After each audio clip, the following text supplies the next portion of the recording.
meeting will come to order. Good evening and welcome to this Monday, March 7th, 2016 regular Mercer Island City Council meeting. We've completed an executive session and will now move to, agenda approvals, our first item of business. So I'm looking for a motion to approve the agenda. So moved. Moved and seconded. Any changes? All right. All in favor signify by saying aye. Aye. Opposed? The motion carries unanimously. We have special business, Police and Fire Department annual reports. Welcome, Chief Holmes. Thank you, Ed. For the record, Ed Holmes, your police chief, and I have with me tonight Commander Leslie Burns and Commander Dave Jokinen. They'll join me up here in just a second.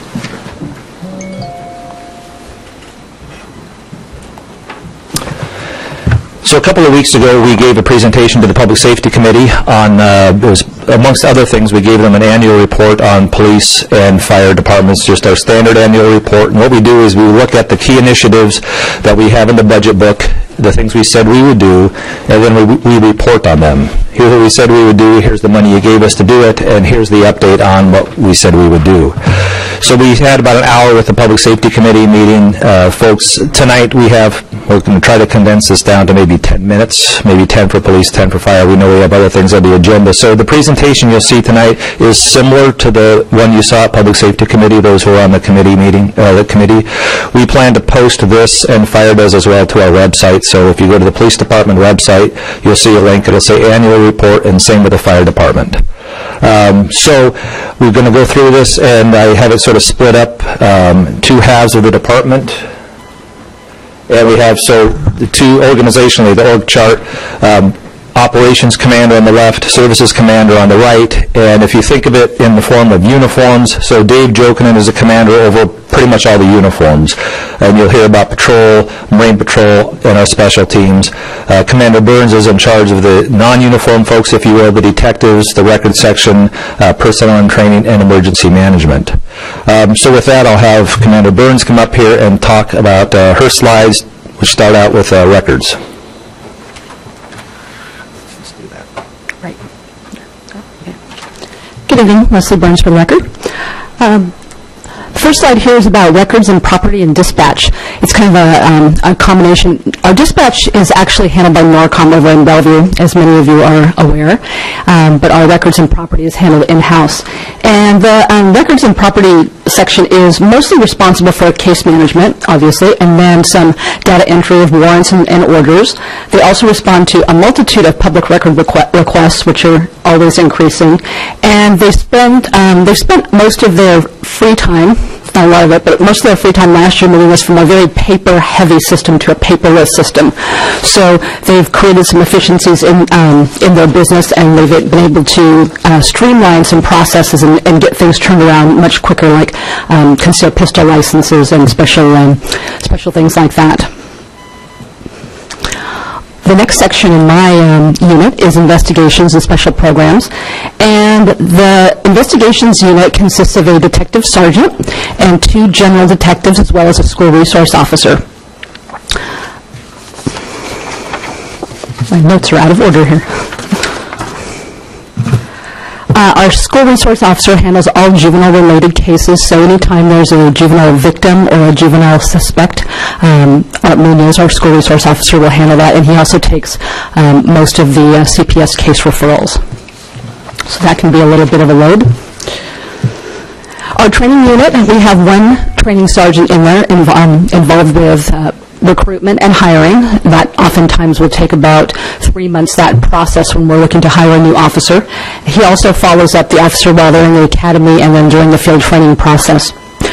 In addition to hiring and recruitment, he is in charge of making sure that all of our officers have the 24 hours of mandatory training, is mandated by the state. A lot of the training these days come in blocks of about 3 hours, and so he has a lot of different blocks of training he has to schedule. Some is done in-house, and sometimes we bring instructors from outside the agency to come in and teach specialty areas such as TASER. emergency management, you have heard a lot of lately. Jennifer's always very, very busy in that unit. She is currently working with Commander Jokinen in putting together a new EOC downstairs, so that will be very exciting for them when they get that done. They're kind of targeting June to have that completed. Last year, Jennifer put together a comprehensive active shooter drill down at Lake Ridge. I wanted to say Allen Crest, down at Lake Ridge Elementary, and the fire department was involved, police department was involved, lots of other departments within the city were involved, including Park and Rec, and we also had several outside agencies that came in and acted as mutual support, mutual aid. So that was a very large drill. This year it's going to be a little bit smaller drill, and she's going to use it to try to familiarize everybody with the new EOC, and we're kind of targeting that for June. In addition to the new EOC, we are also looking at getting some new software tracking program that will help us keep all of the information in one database as it comes into the EOC, whether it's a windstorm or a bigger event. It's often hard to track all the information that comes in from all of the sources, and right now we've got whiteboards and flip charts and all kinds of things and Excel spreadsheets, but this should help us take all of the data and put it into one database and be able to make some sense out of it and kind of track things a little bit easier. Lastly, for me, jails. I also manage most of the jail contracts. Right now, we have contracts with the City of Issaquah, South County entity, which we all call SCORE, the King County Jail, which we book primarily just felons into, and then we also have a long-term, sort of long sentence contract with Chelan County. So we do send prisoners over to Wenatchee. It seems like a long way to send people, but they come over and they pick them up and they bring them back for free. Can't get much better than that. And we try to send prisoners over who have a minimum sentence of 10 days or longer so that it makes sense to transport them back and forth, but we get a really great rate by sending them over there. So they have a really nice facility, and it's been a real good marriage for the last 2 years. I'm also keeping my fingers crossed that Kirkland will let us in the door and sign an as-needed jail contract with them, sort of a backup plan. Right now, we book most of our prisoners directly into Issaquah, but they have a finite facility, and a lot of agencies are trying to use them as well, so they don't always have room when we call them, and so we have to go down to SCORE, which is probably 3 times the distance and a lot more traffic. So if we can get Kirkland to sign on, to allow us to sign on with an as-needed basis, that would be really, really helpful. We may be coming to you later this year with that contract. I can't see the numbers on the bottom, if those are relevant. I'm not, what numbers are there? Booked into custody. Oh, those are the total numbers of people that were booked into jail. 2015. More, there's 25% Wow, more bad guys this year. You have got good eyes. I had to put my glasses on. Dave? Good evening, Council. Dave Jokinen, your Operations Commander. I will move on to my section. Next slide we have up there is our crime stats. As you can see, there was, it's hard to see, huh? I don't know if I can. Let's try this. There you go. Oh, there's that, huh? Okay. We try to keep them small so you won't see them. No. As you can see, we've had an uptick in our property crimes this past year in 2015. It's basically due to people behaving badly, and also it was something that's felt regionally. It's not just centered here on Mercer Island. It's another piece of it is also we have changed recently over the past couple of years. We changed the way that we count these crime stats. We went from a UCR reporting system to a NIBRS reporting system, which counts everything, where UCR used to be a hierarchical system. Excuse me. In order to deal with these property crimes, we have continued to be a very proactive. If I could just get you to pause for a second. Mm-hmm. So, for laymen like myself, when you say property crime, I look at the list. I see property crime down at the bottom, but I see several categories up above. Mm-hmm. Larceny being the big one on the list. Just what is larceny? Larcenies can be everything from motor vehicle prowls to just shoplifting to theft of something on your lawn.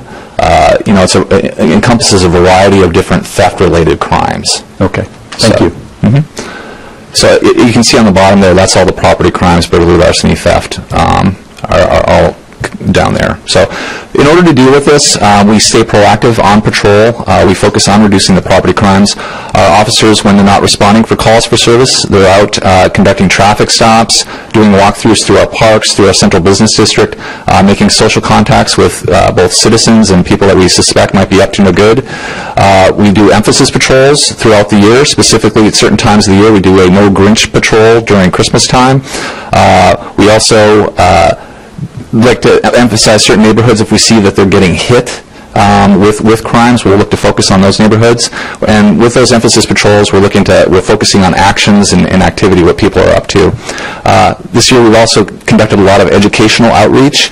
We provide crime prevention information and emergency preparedness info to numerous neighborhoods throughout the island throughout the year.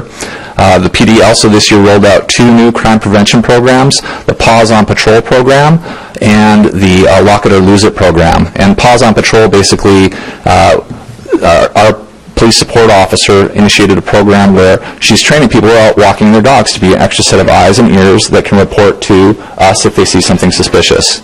And it's been a pretty effective program. That's something that when we're out there doing those emphasis patrols and we see somebody out walking their dog, we'll stop and say, hey, here's some information. If you'd be interested in getting involved in this program, please contact us. And you can help out that way. Also, we've been very active on social media.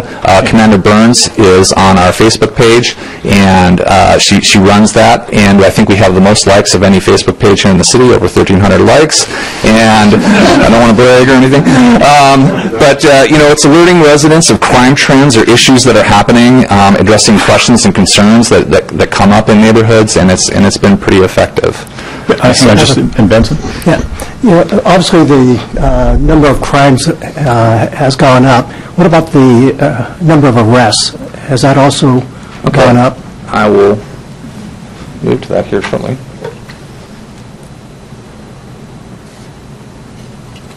Grab into my... There we go. Okay. And I'll...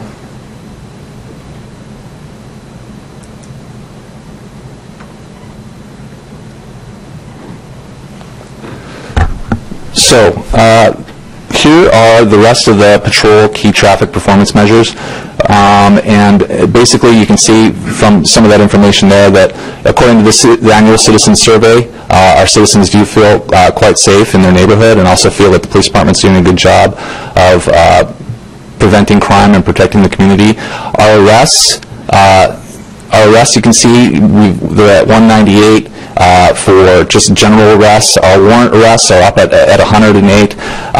I can't say definitely that there's a correlation between specific arrest numbers and specific numbers of crimes. However, we have had successes throughout this past year arresting individuals who were responsible for committing specific series of burglaries or car prowls. We work with our detective units closely, identified these individuals, and have arrested these individuals. And typically, our burglaries or our car prowls will come in spurts, and we'll gather evidence and information and focus in those neighborhoods, like I mentioned, and identify those individuals and pursue them and eventually, hopefully, arrest those people. And that's what we did in 2015.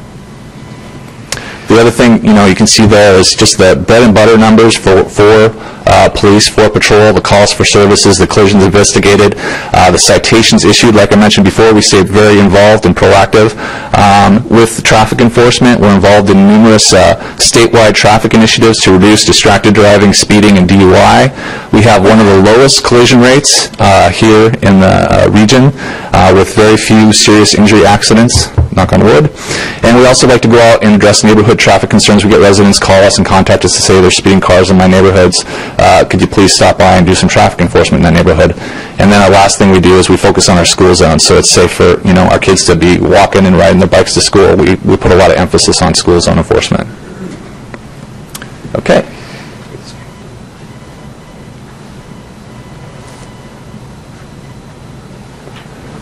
Okay, our Marine Patrol unit. So our Marine Patrol unit here serves Mercer Island. We also provide services to the city of Bellevue and Renton. It was quite busy in 2015 with a really, really nice summer. Their focus is on boater education, incident response, enforcement, and special events. The Marine Patrol contacts a lot of new boaters on Lake Washington. We provide them with boater education materials, and we do equipment inspections, and we answer a lot of questions that we get out there on the water. They also respond to a wide variety of incidents, from sinking vessels, overturned canoes, speeding boats, adrift logs, all sorts of different weird stuff, and they handle all of those calls very effectively. Their enforcement efforts are focused on safe operation and safety equipment on board the vessels, having those life jackets, having those fire extinguishers. They really want to make sure that people are properly outfitted when they're out there on the water so they can take care of themselves. And then also, lastly, we provide a lot of coverage for special events throughout the year with the big granddaddy of them all, Seafair. We continue our Seafair efforts. We continue to reduce the amount of boating under the influence incidents, and that event keeps getting safer every year.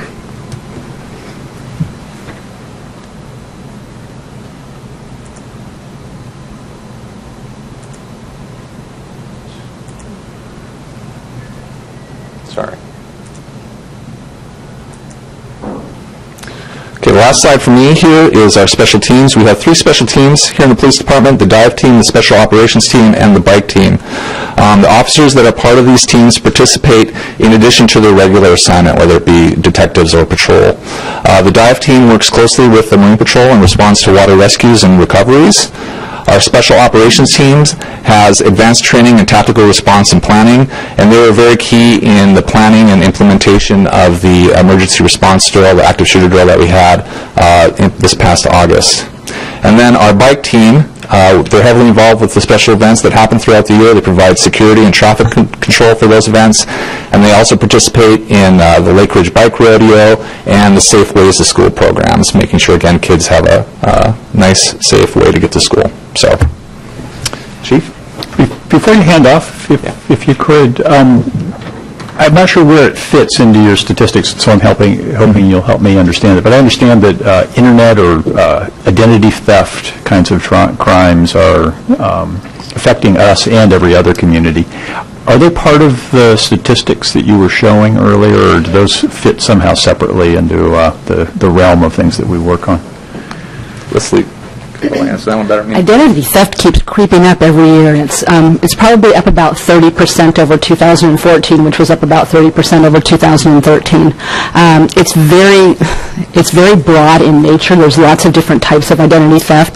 The one that's going on right now that you've probably heard about is the IRS tax scam. Crops up every year, gets bigger and bigger and bigger because clearly they're pretty successful at it, I think. And it just comes in a lot of different forms. It's really easy to do, and it's really hard to investigate. So identity theft has been a number. I have a specific category for it that I watch, that about 30% each year we see increasing numbers there. Are those numbers part of the larcemy numbers that we saw then, or are they a separate? It's a separate kind of a fraud type category. Okay. Yeah. Thank you. Council members, any other questions before they move on? Well, the last slide I have is just I highlight one of the favorite things we do all year, and that's recognize the good work of the officers. We have an annual Officer of the Year award ceremony. You can see the names there. Well, I could zoom in, but George Schmalhofer and Mike Seifert and Greg Levinson won the Officer, Supervisor, and Support Personnel of the Year.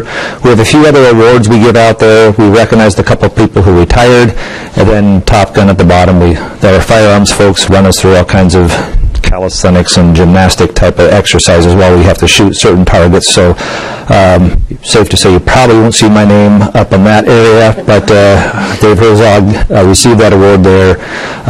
So certainly, as we looked over the department, yes, there's some of the stuff we have to deal with can be difficult. Some of the crimes we have to deal with can be difficult, but overall, I know I'm very proud of the officers and detectives that do this, and I would certainly hope that you are as well after seeing the presentation and seeing what it is that we do out there. So happy to entertain questions, or I can turn the mic over to Chief Heitner for his side. Dave, you had something? I just had a quick question. I know that this is for Commander Jokin. In the previous year, a big source of the break-in crimes were unlocked houses. So maybe this is for everybody out in TV land. Is that still the trend that you're seeing? Well, actually, she participated in that Lock It or Lose It, so you can tell you that. Yeah, with the Lock It and Lose It, and one more shout out to Nancy Lee, a citizen who helped us greatly with this. She's wonderful. So in a Lock It and Lose It, Nancy had us go back, I think it was 5 years, and look at all the burglary that we had experienced. And the main idea, she says, what is one thing? If citizens could do one thing to reduce burglaries, what is the one thing they could do that would have the biggest effect on reducing burglaries on the island? And it was, in fact, locking their doors and windows. So that's what the Lock It and Lose It campaign is about. Actually, thanks for the question, because you should be getting in the mail. A lot of Lock It and Lose It little campaign door hangers were sent out. And the idea with those door hangers is hang it on the inside of your door, of your front door, so as a reminder, when you leave your house, lock your door. So certainly that's the one thing, the one action we can all take to help reduce the burglaries on the island. So thank you for reminding me. Other questions? Okay, I'll turn it over to All right. Steve Heitman. Yeah, thank you, Chief.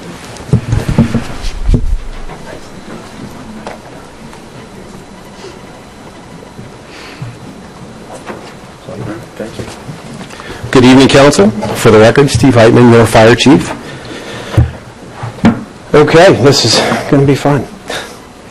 Well, we did same thing with police. We tried to follow our key initiatives so that we could show you what we have accomplished with the responsibilities that you've handed to us. One of the big ones last year for 2015 was the completion of Station 92, which we dedicated and opened in July. Many of you were there for that ceremony. It's performing very well for us. It's a great community building to have, and you should be very proud of it. One of the other major things that we did last year was we reinstated the fire marshal position, who happens to be sitting here tonight. That was filled by Herschel Rostov, who actually came off the line. He had been the assistant fire marshal for us for a number of years, and he accepted that position as our full-time fire marshal. And with everything going on the island right now, we are keeping him plenty busy, as well as an assistant fire marshal, Stephen Meyer, who was a lieutenant off of the line as well. And so we have been training him to the point where he can handle the majority of the residential work so that the fire marshal can concentrate on the commercial projects that are going on. And we are keeping both of them very busy right now. Another big thing that we did, we had 3 retirees last year, and then we had 2 promotions through the ranks. So we currently have 5 individuals on probation, which we have not had in 30 years, 25 years. We haven't had that many people. And so right now their experience ranges from 6 to 14 months. We're expecting 2 more retirees this year, so we will be hiring 2 more individuals. And by the end of the year, 7 individuals, or a quarter of the line department, will have 2 years or less of experience. Not to worry, they're great individuals. We're very pleased with their performance. They're doing outstanding. And so, as you'll see later on, we're well trained, and this is not going to cause us any problems at all. What we also did last year was we negotiated a 2-year contract with Local 1762, which is the firefighters union. We went for a 2-year contract instead of a 3-year because of the impending Cadillac tax that's coming with the Health Care Reform Act. That has now been pushed off, and so we are looking at anytime soon we'll be entering negotiations again, and once again we may end up going for a 2-year contract or possibly 3, depending on where it looks like things are going to go with that. One project that we initiated this year is, or last year, we had a promotional exam at the very end of 14. So one of the things that I required as part of that promotion was for the candidates to come forward with projects that we could implement that would improve the department. And then of those, I chose which ones were feasible and which ones were going to bring value. The first one that I chose was a customer service card. And what this involved was on calls that our guys went to that met certain criteria, nothing that would be considered out of line or rude, we ended up leaving a customer feedback card. And the intent with that was to get back positive or negative comments so that we could improve our customer service. That's one of the biggest things that we can do, is provide really good customer service. As you can see from the number, 800 cards were returned, which was a pretty high number.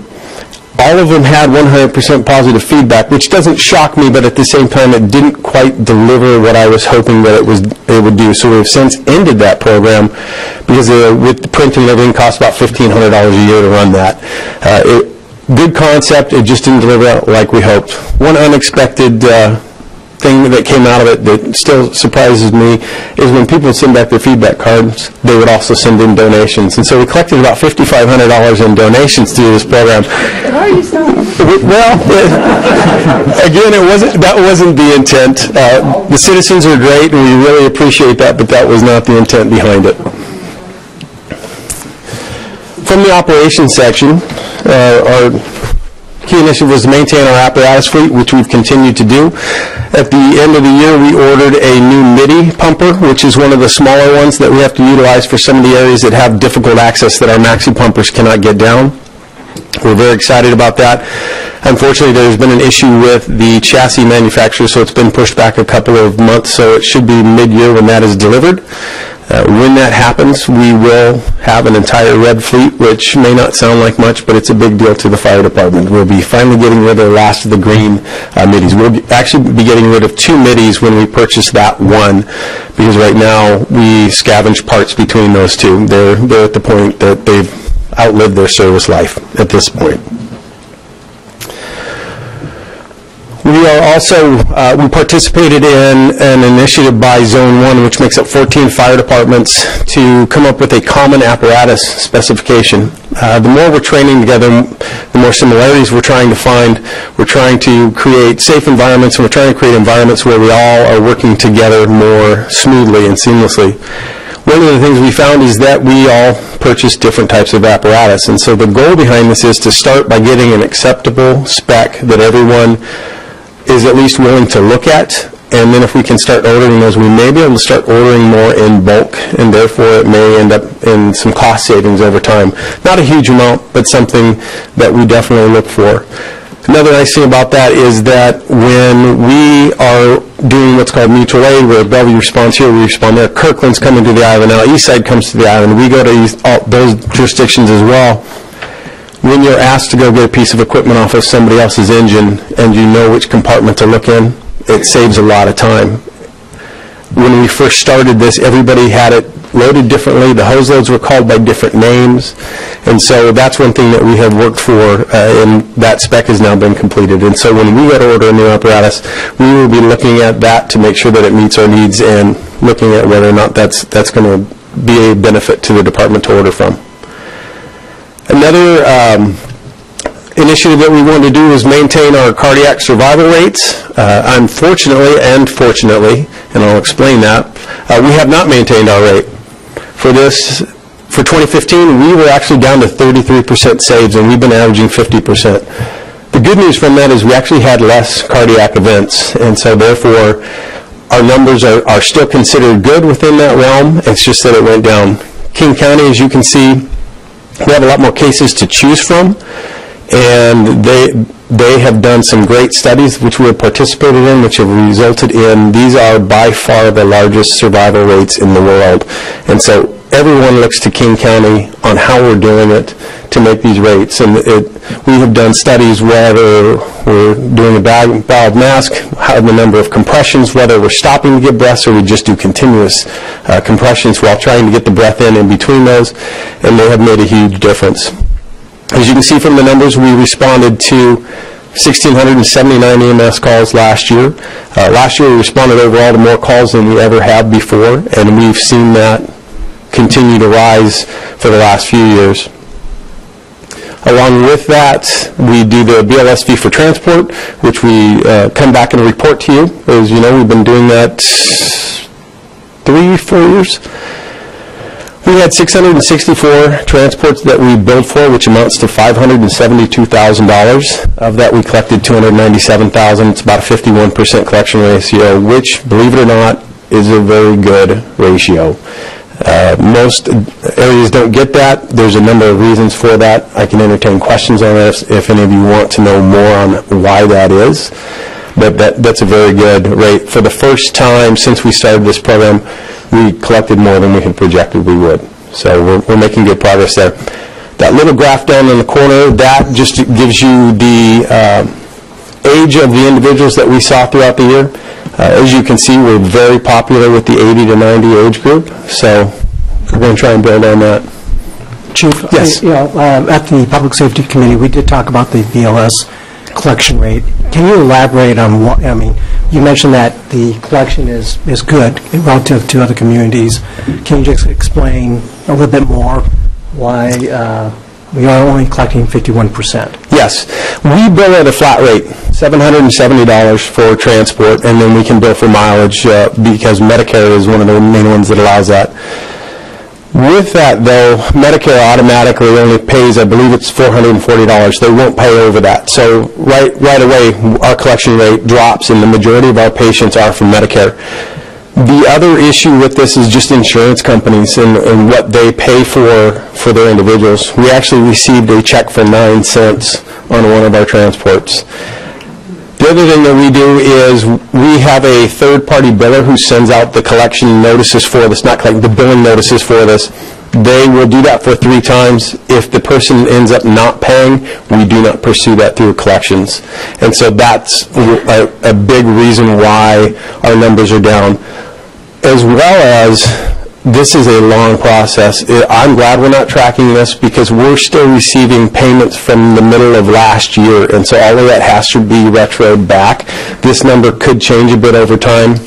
If you look at the graph that we get in a report from them each month, towards the end of the year, more and more is still owed. I think December still owed like $15,000. And so that may come in and those numbers may change a bit over time, but it's a long process. It takes forever.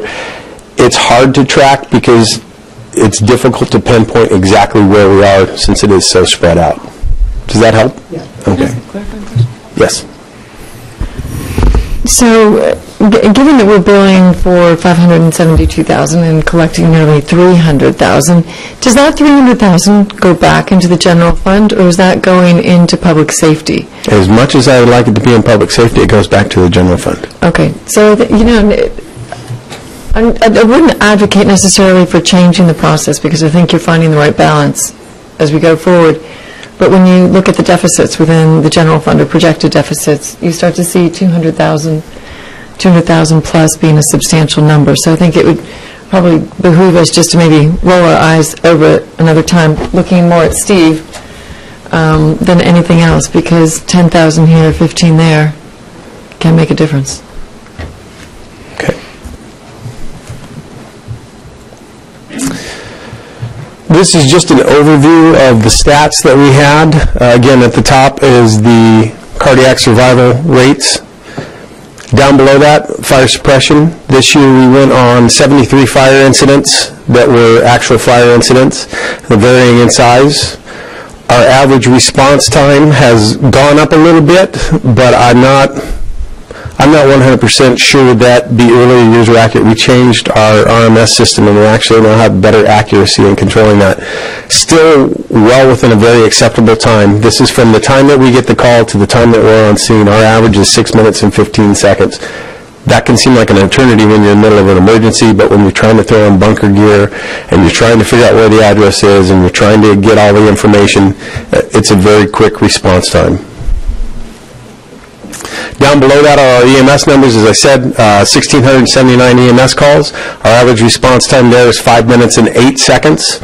And so that's a variation of calls from just down the block to having to go all the way down the island, and we average those times. If there's some huge outliers, we take those out because those tend to skew your results and don't give you as accurate information. But we are meeting our response time 80% of the time, which, as you can see, has been an improvement. We're going to continue to try and improve those numbers.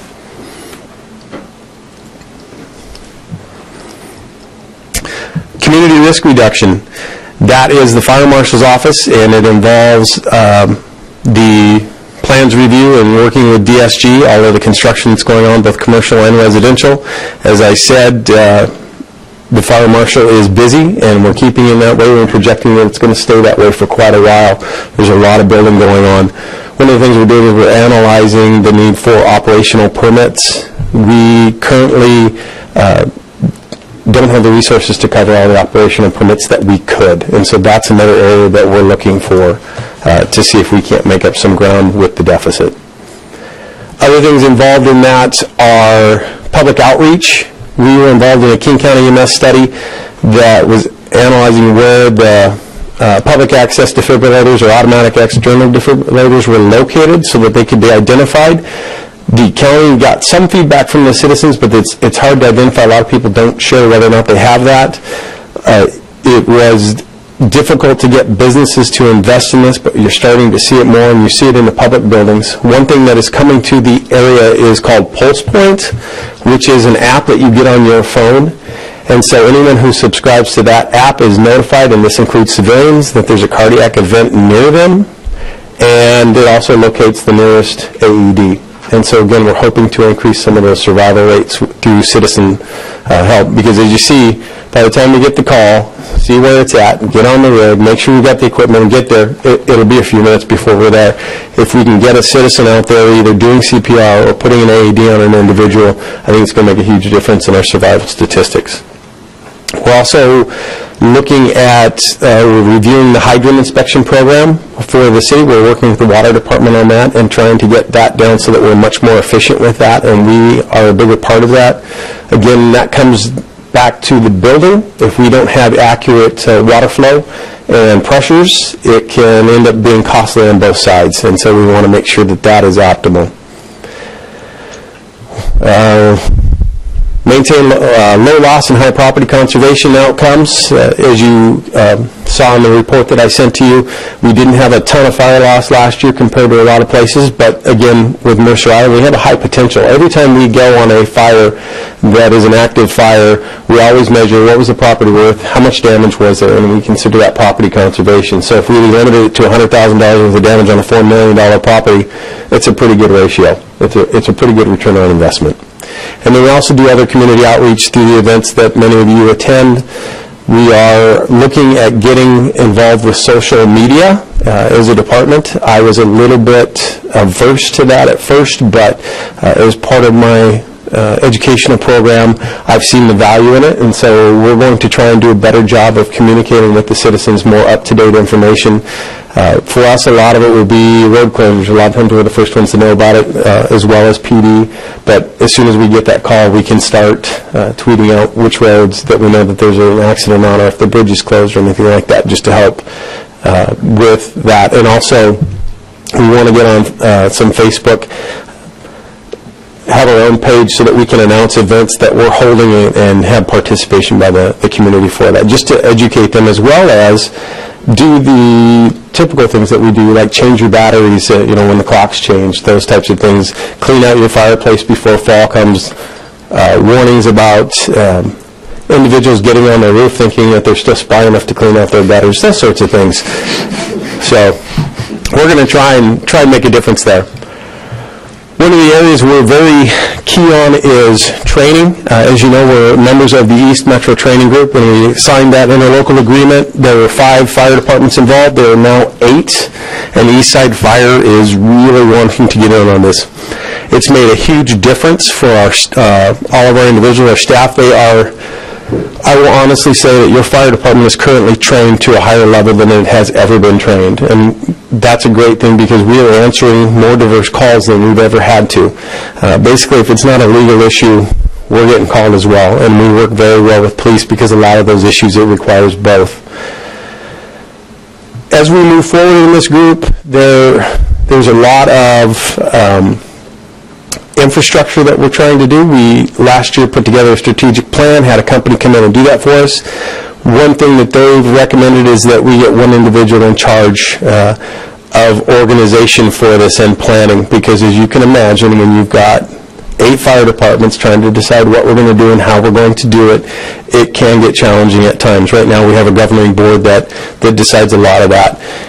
The big thing behind this that's made a huge difference is that we are now all working off the same sheet of music. Believe it or not, it wasn't that long ago that many fire departments were very territorial, and everybody had a different way of doing business, and they had a different complement for what each group was responsible for. And from naming what type of hose lay that they were doing, to what type of apparatus they used, to what equipment they like to use, whether or not they used a positive pressure ventilation fan or not, how they did a number of things.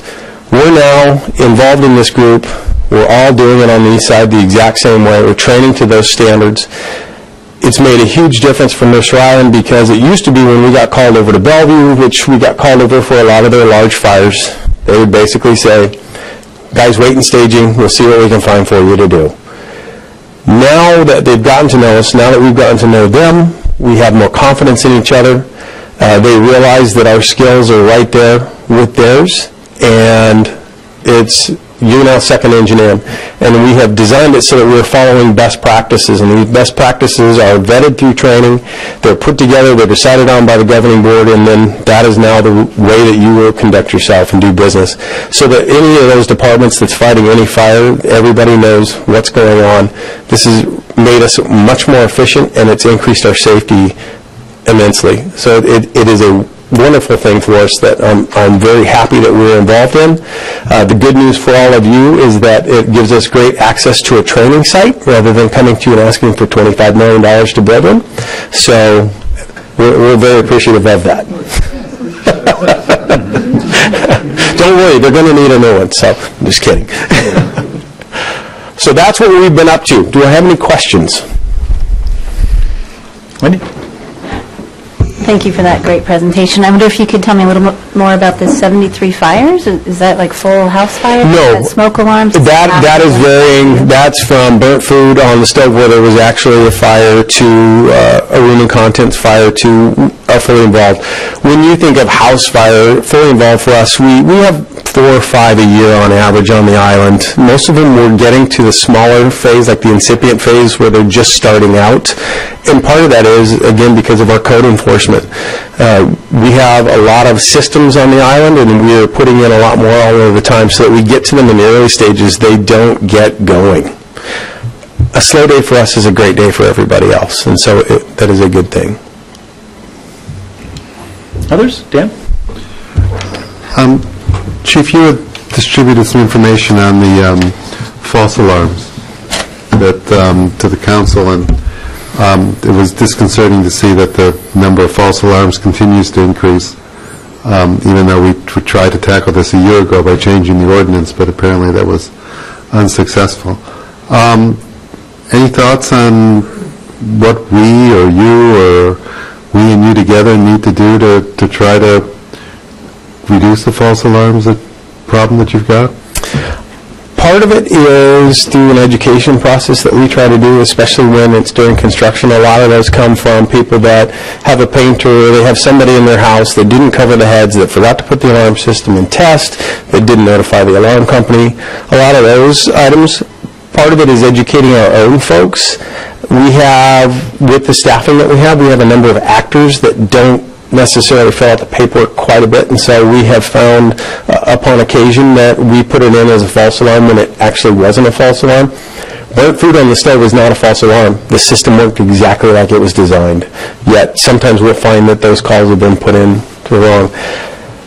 Fining always is somewhat of a motivator, but we're not going to capture that 100%. So I don't have anything off the top of my head that would say, yes, this is what we need to do and we'll solve the problem. But we can certainly work towards that. It would be great if there are any specific pointers that you have that Ross Freeman can start getting out there through whatever means are possible. Which is why we're going to social media, so that we can push that information out. Any kind of best practices that we can make sure get disseminated through a couple times a year, and I think would be helpful, because this is obviously from a safety standpoint, false alarms are problematic, and it also just ties up resources that you otherwise need to have available. It does. Some of the things that we have no control over are a lot of times when we have a power outage and power starts kicking back on, we get alarms. A lot of citizens on the island travel, and therefore their house is empty, and we end up going and it's an empty house. One of the things there that we can do is make sure that the neighbors have access, that they can reset the alarm, those sorts of things. But false alarms are one of those things. Yes, we can make a dent, but it's always going to be there. Other questions? Dave? First, just to you and to Chief Holmes, just to thank you and your staff for your service to the city. We're all glad you're here. And if you guys wanted to give a shout out for the fundraising effort for the Polar Bear Plunge, you can. Chief Holmes. Okay, very quickly, thank you. This coming Saturday at Idlewood Park. you can jump in the lake and raise money for Special Olympics. It's not really polar now, it's sort of sunny spring days. You jump in and you tell me. I'll be there. Benson? I just wanted to say thanks to both chiefs. I mean, I think, one of the most important things that the city can do is to make sure that the public is safe. And frankly, just hearing your two reports, it's clear that this is one of the things that maybe the city is doing right. And I just really appreciate the hard work that you guys put into it. And there's more. But I don't think the community would dispute that this is clearly one of the things that we're doing right. I'm really impressed with the fact that you guys emphasize training, and so that's and best practices. So I really thank you for your time and efforts. Anyone else? All right, well, I will echo Benson's comments. Thank you all. Thanks for being here, and thanks for the reports, and thanks for the good work you do on behalf of us and for the community. So thank you. All right, we'll move to appearances, a moment when anyone may address the council on any issue you wish. You have 3 minutes. Please begin by introducing yourself and giving your address. I think over the last few weeks, since we put this emphasis on trying to focus on getting written comments or compiled comments of multiple folks, things seem to be going pretty well. And I would just reiterate that we want to hear from you. Hearing from you in writing is always a wonderful thing because we have the time to contemplate that in advance. Hearing from you here is certainly welcome, but if we go really long, it starts to chop into our time to actually do the decision-making work that we have to do as well. It doesn't look like it's going to be an issue tonight, but I just raise it as a reminder. With that, we are open. Welcome, Kevin. Thank you. My name is Kevin Peck. Thank you for the opportunity to speak. I reside at 6825 84th Avenue Southeast on Mercer Island. So our house is across from the back of the South End QFC, and we're 3 doors down from the northwest quadrant of Pioneer Park. We've lived at that location for approximately 17 and a half years. So I come tonight speaking on behalf of myself, my wife, Roxanne Peck, my 2 sons, David and Josh Peck, and our 4-year-old golden retriever, Rainier Peck. I've walked with our dog off-leash in the northwest quadrant of Pioneer Park at least 100 times. My wife, Roxanne, has walked our golden retriever, Rainier, in the park at least 500 times off-leash. And neither of us have ever seen our dog or any other dog bother, harass, or annoy any patron walking in the park. Walking in Pioneer Park with a dog off-leash, you encounter other dog owners who are also walking with their dogs off-leash. All these dog owners and the dogs seem incredibly happy and cheerful. The dog owners engage in conversation, while the dogs often engage in socializing or sniffing. The interactions between the dog owners and or the dogs are some of the most joyful interactions you see on Mercer Island. Please do not allow these off-dog leash interactions to be taken away. I sincerely do not believe there is any problem that needs to be fixed. If a person or persons whose property abuts Pioneer Park has an issue with dogs coming into their yard, while I empathize with those property owners, I ask them to simply put up a fence. Pioneer Park serves hundreds of islanders. The park rules should be geared towards the enjoyment by those hundreds, including the hundreds who enjoy walking their dogs off-leash in the park. If any dog is out of line, that dog or dog owner can be warned, and after that, then proper enforcement measures can be taken. Please do not allow one of the greatest activities for islanders to both exercise and socialize to be modified in any manner. Thank you for listening to me, and thank you for serving the city. Thank you. Thank you. Welcome. Thank you and good evening. My name is Alan Boker. I live at 7204 76th Avenue Southeast. I'm here just for a couple of quick words on the trellis long plat, which you're going to consider later this evening. I'm the operations manager for Connor Homes, joined here this evening by my coworker Jim Berger, who's our development manager. By his title, Jim oversees all the day-to-day operations of site development for Connor Homes globally. In addition to being the project advocate, my family and I have been residents here for about 9 years, and I just wanted to let you know that Jim and I are here this evening if you have any questions when the time comes. I want to take a minute to thank the staff, planning and engineering staff, the inspectors, the park department representative, and the city arborist They've all been great to work with, and I think, as you probably know, all projects, even after the original set of permits are issued, need discussion, interaction, and collaboration, and I assure you our teams have worked well together, just in the natural progress of a construction project. We've had a lot of pride in our work. We think it's gone really well. The homes are coming along great, and we look forward to delivering 18 new townhomes later this year. Thank you. Thank you. Welcome. Thank you. As you know, Mr. Mayor, this is the short version. Mr. Mayor, Council, on February 2nd, 2016, I'm sorry, Carson Wingo, 6250 East Mercer Way, excuse me. Oh, I lost 15 seconds. On February 2nd, 2016, the Mercer Island Center for the Arts, MICA, submitted a draft SEPA environmental checklist at a pre-application meeting. The draft SEPA environmental checklist was the only document submitted at that meeting.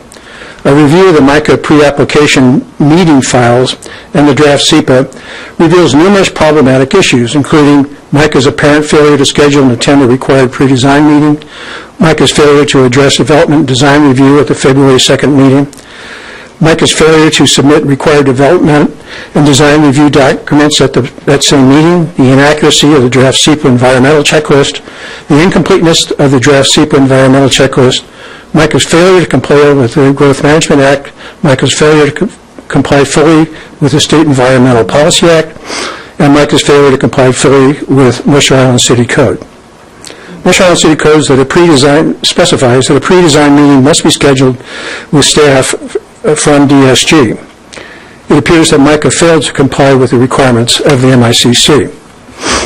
On February 2nd, MICA attended a pre-application meeting with Mercer Island. The only document submitted at that meeting, at that pre-application meeting, was a draft SEPA environmental checklist.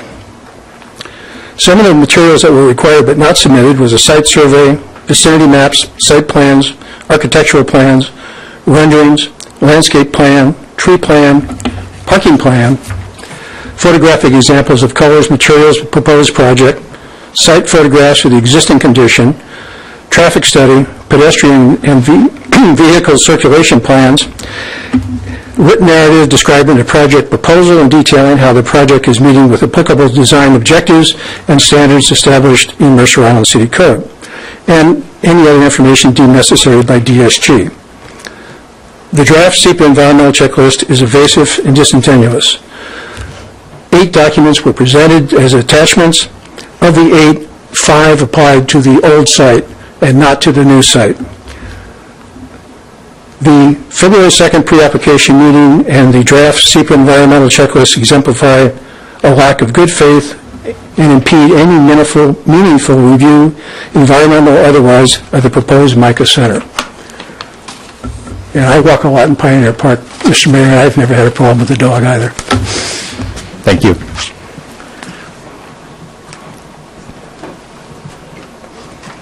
Welcome. Hello. Good evening. My name is Alma Borbe. I live at 2438 71st Avenue Southeast, and I'm here to represent concerned citizens for Mercer Island Parks. And to find out more about us, we have our website now up, and it is protectmiparks.org. Please visit us at protectmiparks.org. And I'm pleased today to announce that we are going to have a kickoff, a celebration for collecting 3,000 signatures on our Protect Our Parks initiative this Saturday at 2 o'clock, March 12th, at the Island Crest Park, which is at the cross street of, the cross street is Southeast 58th Street. And that is just one of our actions of what we do. Please visit our website to find out more of what we do. And we are collecting 3,000 signatures to help put the initiative on the ballot. And this initiative's purpose is to protect our parks. It has 3 components. The first component is, in the event that you decide that it's necessary to change a park to a non-park use, that you would hold a public hearing. And second, that we would have an ordinance declaring that, yes, this is definitely going to need the community, the parkland could change to a non-park use. And third, that there would be an identified replacement of parks that is equal in size, value, and in the same vicinity. So again, we invite you to our kickoff celebration this Saturday. And I'd like to remind us all, I've been here for 20 years as a resident. Why are we doing this? In the Central Puget Sound alone, between 1990 and 2020, it's 51% increase in population. Closer to home, we will have a 25% increase in population between 2006 and 2035. Even more, we go down to downtown. What used to be a one-story tall shopping mall is now mid-rises all over the place. With that increased growth in population, residents, and businesses, it is so critical to be mindful that, yes, there's also open spaces that is publicly open to everybody for the benefit of the people and the enjoyment of people, where we can all have a respite and recreation for all. And that is what we're all about. And so for the 20 years that we have experienced this growth, the reason why we have pursued this initiative, because it is our right as citizens. We have seen the government, the city, we do not have the measures to protect our parks. So we have taken this initiative to put before our people to please come join us at the kickoff. And we enjoy and look forward to talking with you, engaging with you, the 3,000 that would sign this initiative. So thank you very much. Thank you.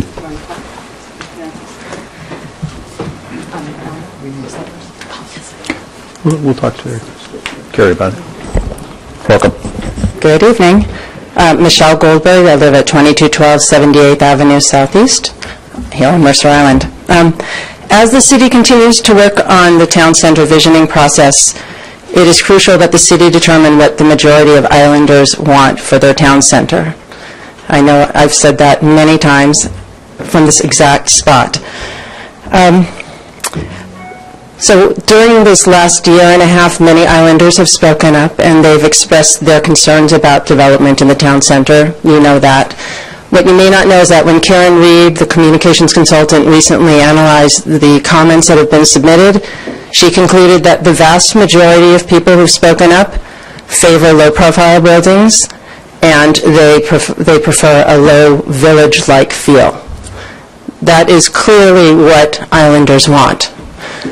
In the next week or two, the city is going to be conducting its, biannual, whatever, every 2 years, thank you, the biannual citizen survey. It's a wonderful opportunity for the city to ask the residents what they think about the town center, what they think about affordable housing, all of the development questions that the Joint Commission is currently looking at. I don't know what questions are on the survey. I don't know if there are any questions on it about the town center development or density issues. I do know that when you ask people on the island what they think about development and density, a lot of them will say, oh, I think it'd be nice to have more people because I want better restaurants and more retail. That's the only explanation anyone ever gives if they happen to be in favor of increased density. People don't want density for density's sake. I know that that is in vogue right now with transit-oriented development, but what we have is special on Mercer Island. And what we're going to do to differentiate ourselves is to not upzone and have all of those increased density problems that all of the communities around us have. My main point is that people think that with increased density, we will get better retail and restaurants. But I was at the Joint Commission meeting on Wednesday night, and the economic consultant that the city hired said specifically that retail is not going to change no matter how many people you add. And when asked about restaurants, he said, same thing with restaurants. There's no appreciable difference in retail or restaurants, no matter how many people you add. And then he added as a qualifier, well, unless all the people who come to Mercer Island are foodies. So unless we have a whole town center full of foodies, I hate to say it, we are not really going to change our restaurants and retail. And so why are we going to build these buildings? We're going to have increased density. We're going to have problems with traffic and schools. I really think that you should reconsider the questions on the survey, because if it has invalid assumptions, you're not going to get good info from the survey. And then there'll be a problem. So thank you very much. Thank you. Welcome. Hello. I wasn't even going to talk. I thought it'd all be done by now. But anyways, good to see you all again. I just want to echo what Michelle said about density not adding any additional retail. Introduce yourself. Oh, come on. You guys know me by now, right? Seriously. 2427 84th Avenue Southeast, Tom Acker. Anyways, I looked at some of the profiles down there, and where the Island Market is, that building in 2005 was valued at $3.5 million, that property down there. Currently, it's valued at $120 million.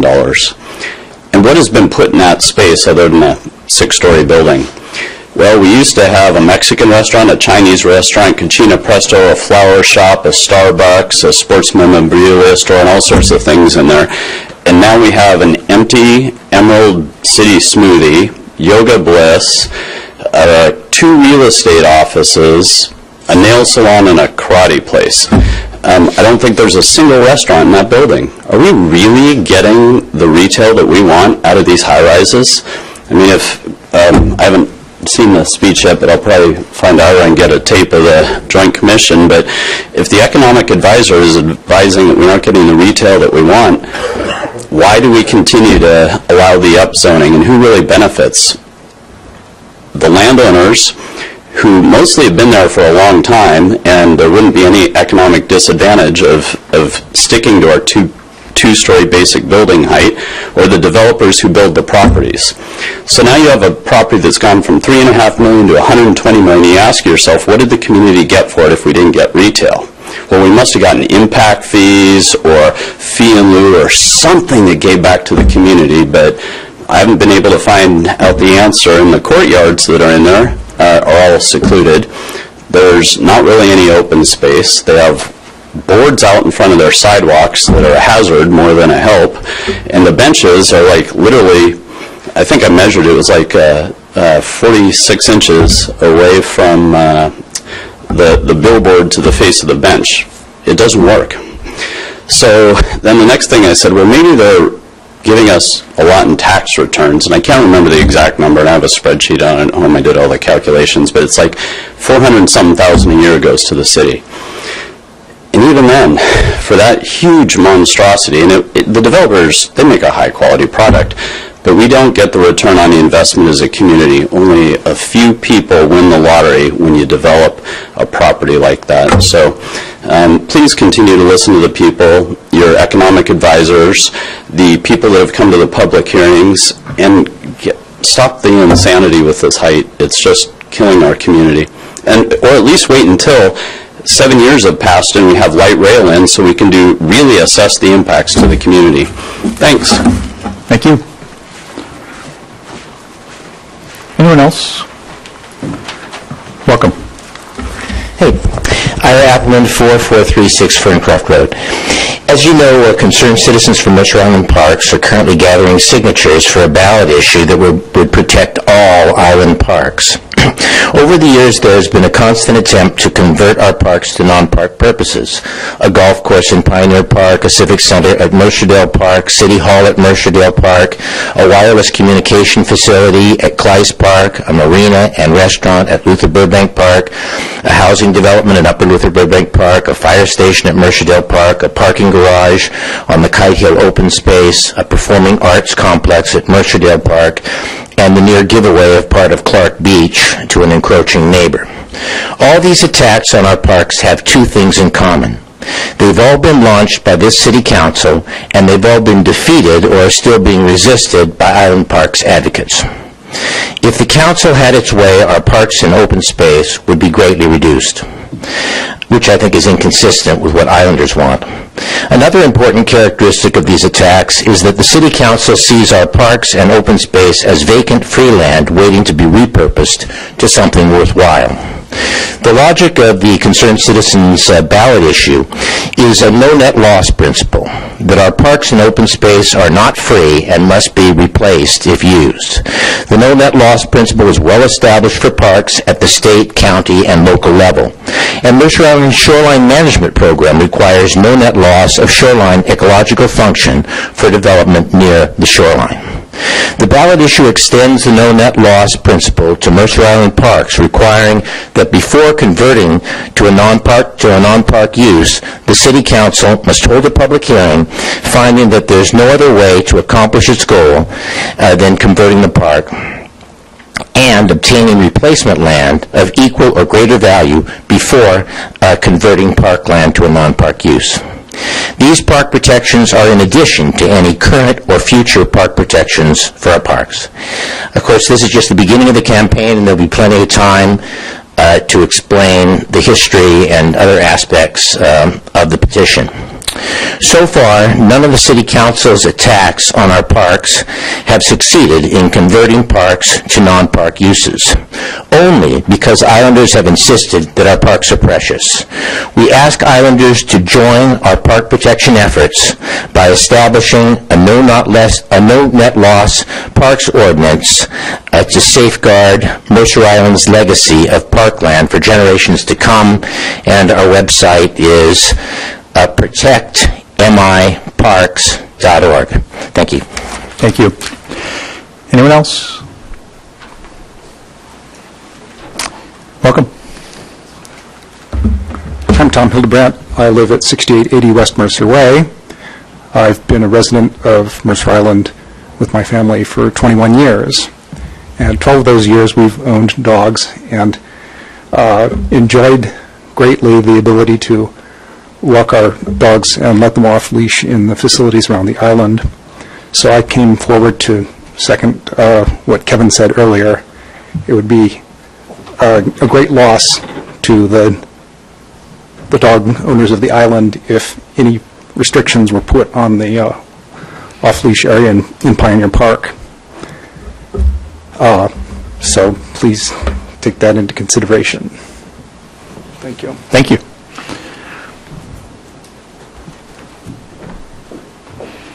Welcome. I'm Brett Studholm. I live at 7300 Island Crest Way.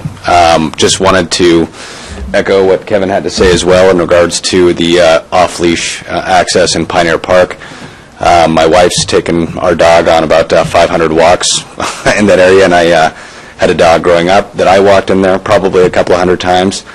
And it's always been an enjoyable experience, and it's a very unique feature to Mercer Island that provides for a high quality of life. And I've never seen or had any issues in regards to my dog, or seen any issues with anyone else's dogs behaving inappropriately or aggressively. So, thank you.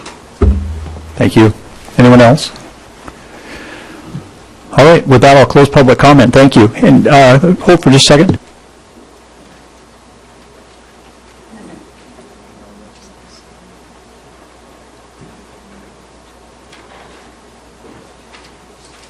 Sure. On the dogs issue, the Parks and Recreation. John, before you do, so just let me. Fair enough. I just asked if we could have a quick summary. That's not on our agenda this evening, but obviously I know that the word was out that folks should come and speak to the council tonight on the issue. I saw that maybe on Nextdoor or someplace else. So I just had asked members of the Parks and Rec subcommittee if they could give a quick summary of where things stand with that. Passed it to Debbie, who passed it to Dan. So with that, Dan, you're up. Dan is the subcommittee chair. So, thanks. So the subcommittee consisting of Wendy, Debbie, and myself were briefed on the issue by park staff last week. Basically, what we asked park staff to do was go back to the Open Space Conservancy Trust Board and make sure that the board considers the comments that have already come in and whatever additional comments Islanders may want to offer is given alternative or given options on how to possibly address this issue, and then after listening to more public input, come back with either the same recommendation or a different recommendation or no recommendation. And then before the council does anything further on this. So it's been sent back to the Open Space Conservancy Trust Board to make sure that they do have a full open process and consider all the options that the staff and the public can bring before them. Okay, thank you for that, and thanks for those comments. Okay, we'll move to consent calendar. We have payables, we have payroll, and we have minutes from the February 22nd meeting. Is there a motion to accept the consent calendar? So moved. Okay, moved and seconded. Anyone wish to remove anything? Okay, all in favor of the consent calendar signify by saying aye. Aye. Opposed? Motion carries. We'll move to regular business. Agenda Bill 5160, review of the proposed trellis final long plat, SUB 15-021. Welcome, Shanna. Good evening. I'm Shanna Russell, Principal Planner with the City. And I'm here to speak to you tonight about two final long plats. It's kind of funny. We get these maybe once every 5 years, and we have two tonight. So, I apologize. I thought I had a link to my updated presentation that did not come through. So,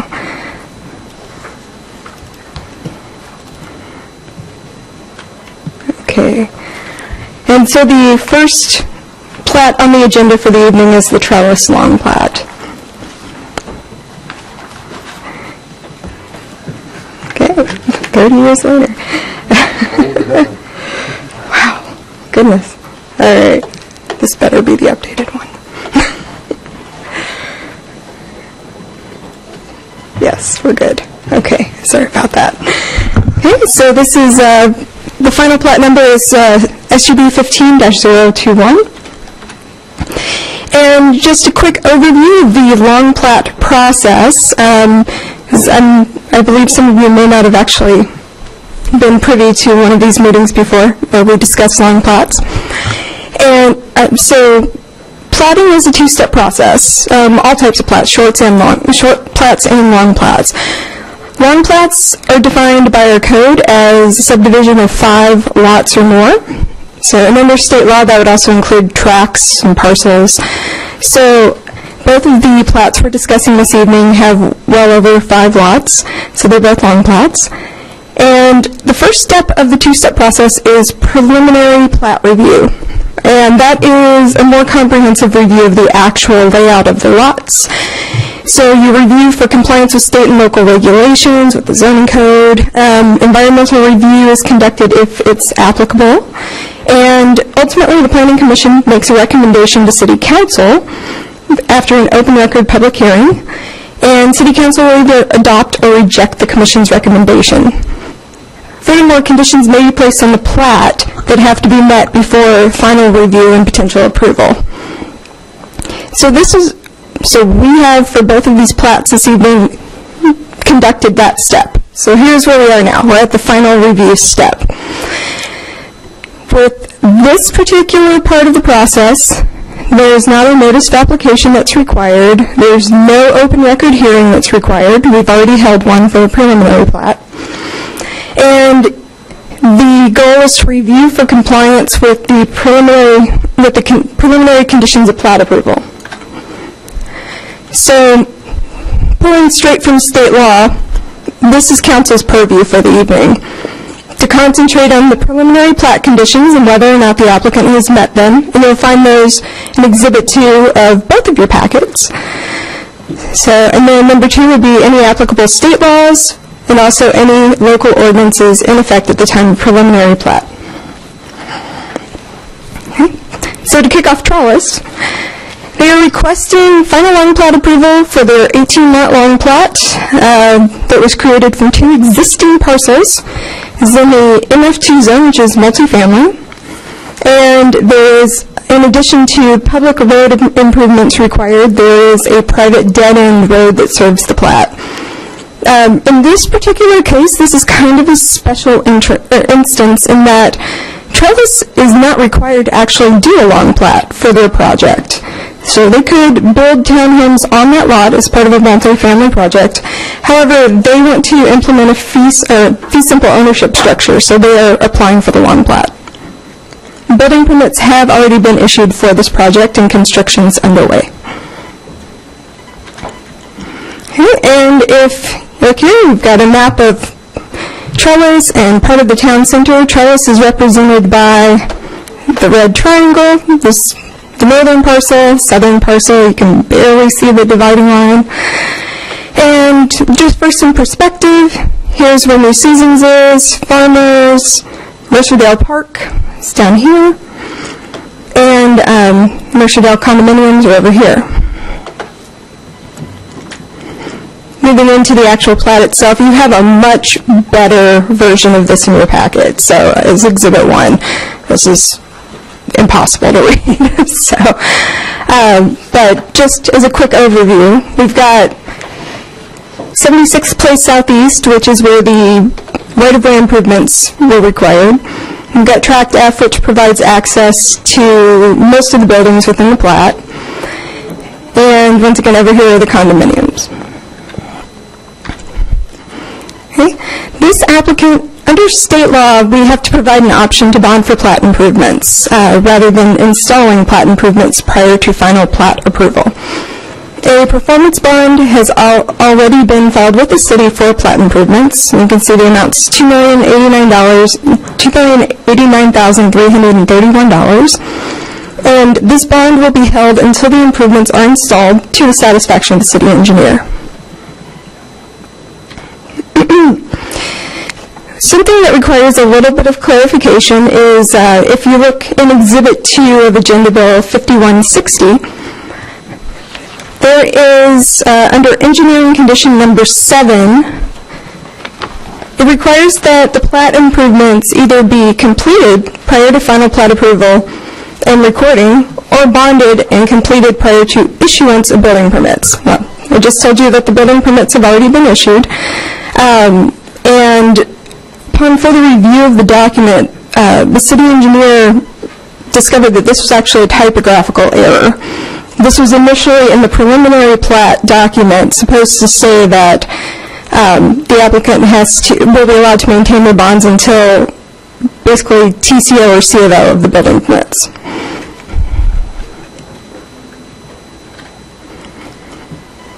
The applicant has requested to bond for 4 areas specifically. First being that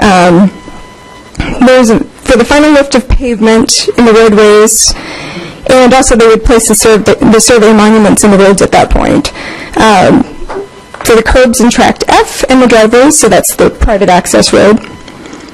Landscaping around the buildings, and the street lights. The bases of the street lights are already installed. Those are just the light parts. So as you can see, all of these would be completed by the end of fall.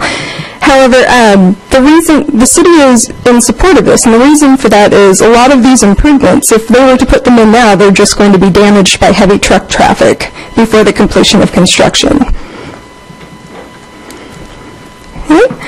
There are a couple of housekeeping issues with the final plat that should be resolved prior to recording, and these are a couple of corrections. So, typo that Councilmember Wong found is the first one, and also to remove my signature block because I don't need to sign it, only the mayor and the city engineer. So, lastly, this would be standard for any final plat, is that the applicant needs to record easements and add those recording documents to the final plat before the plat's recorded. So we'll see that again for Koval in a few minutes. Okay. Other things to complete, the gravel portion of the pedestrian walkway, and to patch the tieback ends in the retaining wall along 76th Place. There's something else in the matrix provided in your packet in Exhibit 2 that says that The art installation on the wall is still occurring. That was actually completed. So you can disregard that comment. And here's the recommended motion. Staff is recommending final plat approval. I'm happy to take any questions you have at this time. I should also tell you that in addition to me, we also have Patrick Jamasha, the city engineer, John Kenny, the city arborist, and Herschel Rostov, the fire marshal. So. All right, thank you. Questions? Debbie? Apologies, because I'm not particularly familiar with commercial development. So you used a term that I didn't have an understanding of that would help me. I think it was a fee ownership structure? Wasn't the basis for which they were going forward with a long plat. Can you explain to me what that means? Sure, it means that they can own the land that's underneath their townhome. So. And that requires a different approach than if it was a building or a facility or a multifamily of some sort that was just on a rental basis? If it was, for example, a condominium ownership structure, then the land underneath the buildings could potentially be in common ownership. So this allows them to have a little bit of a lot to themselves. Benson? I just want to make sure I understand. I mean, so I appreciate you highlighting the fact that certain things are not done. So process-wise, we're here to approve the final plat. We're being asked to approve the final plat. There's still some work to be done, but they can bond around that to make sure that there's resources to complete the work that's yet to be done. And after all the work is done, that's when the recording of the final plat occurs. Is that the right sequence? So as long as they've bonded for the site improvements, they can go ahead and record the final plat. Okay. So, and we are currently holding a bond, so we already have that. Okay, great, thank you. Other questions? Dan? A few things. Maybe first, Steve, I'd ask if you could brief the council on what happened on Mercerdale with the area that was that's right now devoid of trees. Sure. During the work and review on this particular plat, there was an opportunity identified since the storm sewer facilities were going to be in the unopened right-of-way that comes down the hillside. And if you've been out to the site or to the park, you'll notice the work that has occurred on the hillside there. An opportunity was identified to, at the same time that area was being disturbed for the storm sewer line, to go ahead and put in conduit for the future undergrounding of Puget Sound Energy facilities and Comcast facilities up the hill, at least partially up the hill, partway up the hill.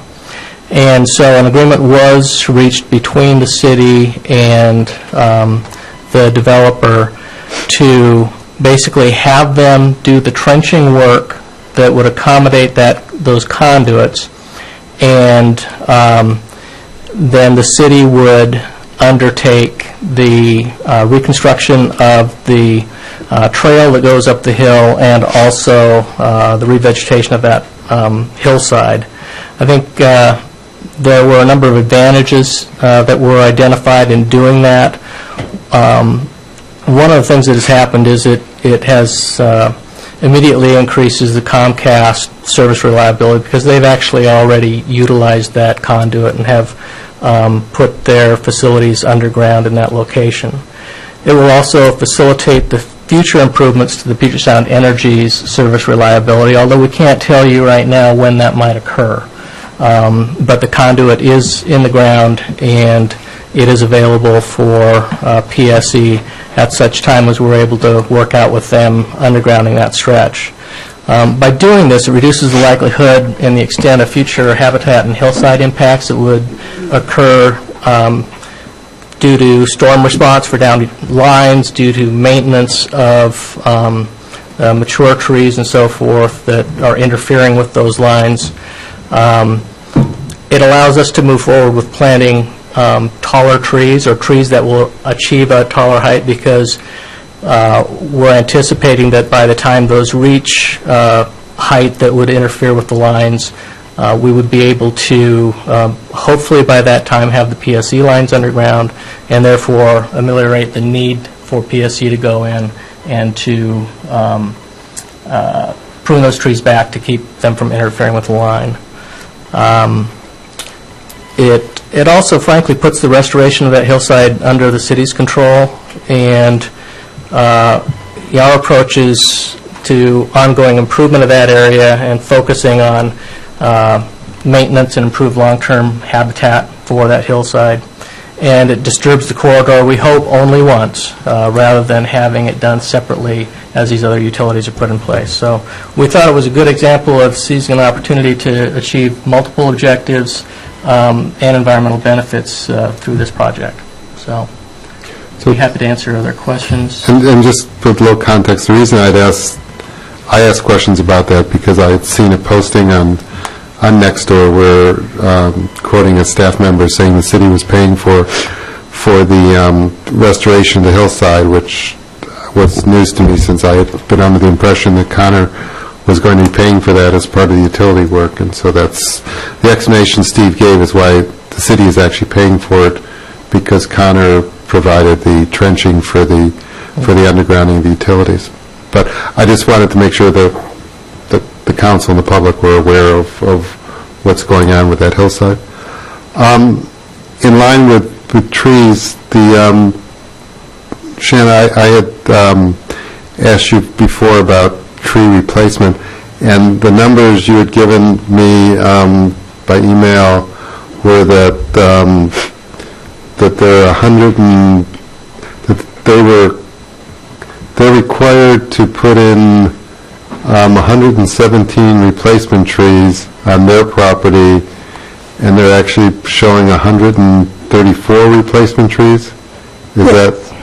And so I'm just curious from if the city arborist is here, just so I understand what that means.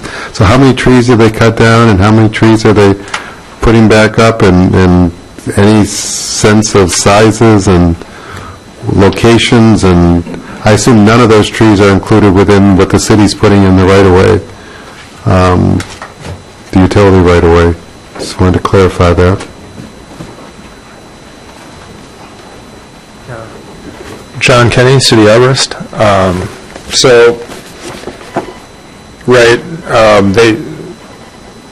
Parks and the right-of-way, that's different from the initial.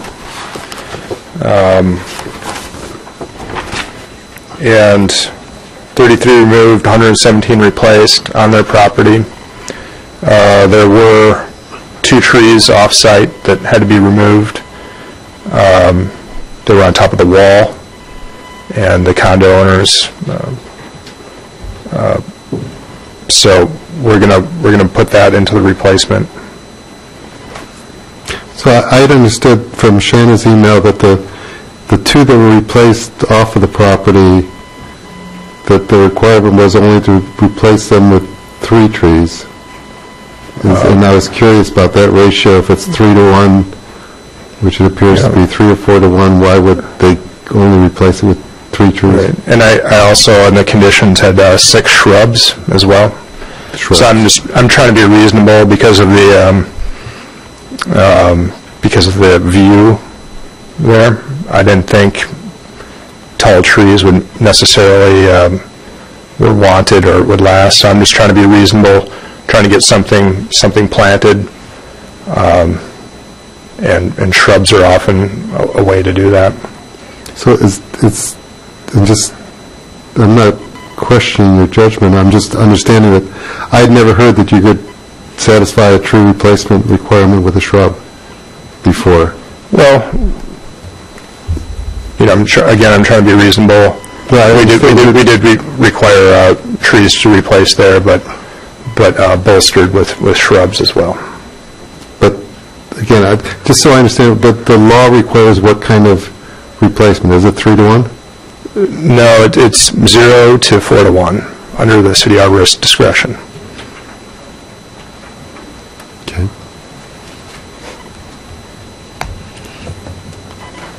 Okay, Dan, other questions? You set? Yeah. Thank you, John. Other questions? Yep, Debbie? So just a couple fairly minor ones. The first one is in comparing Trellis to Koval, which I'm sure we'll get to soon. Recalling the read-through that I went, there were distinct windows in which work could be done on Koval, and I remember that quite clearly from the neighbors and the comments and everything else. And again, that was outlined in terms of some of these conditions here. I didn't see an equivalent for Trellis. Is it a different set of work hours and conditions for their zoning, the multifamily zoning, versus what's happening in residential neighborhoods? Not necessarily. I believe that a lot of the conditions on the Koval plat resulted from the developer working with the neighbor and trying to be conscientious of the fact that it was a single-family neighborhood. As far as so what you see with the Trellis plat is more indicative of what we would typically require for a long plat. Koval sort of went above and beyond, if you will. So from a code that the city represents consistently, are there stated work hours? So the stated work hours in our code are you can work basically from Monday through Friday, 8 a.m. till 10 p.m., and Saturday and Sunday, 10 a.m. to 8 or 9. I'm sorry, I would have to look that up. So, but for Koval, they agreed to stop all noisy work by 5 p.m. Yeah. Okay, great. That helps me understand that. And then I have one other question, if no one else. Okay.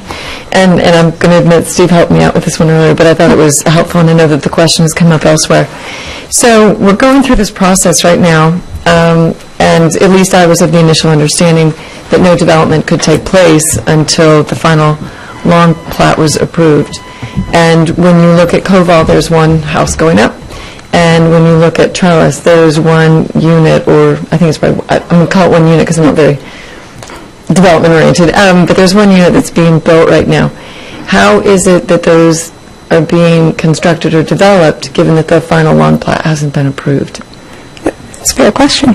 Well, as I stated previously, Trellis doesn't actually need the plat to be able to proceed with their development. It's not required that they have separate lots for each of their townhomes.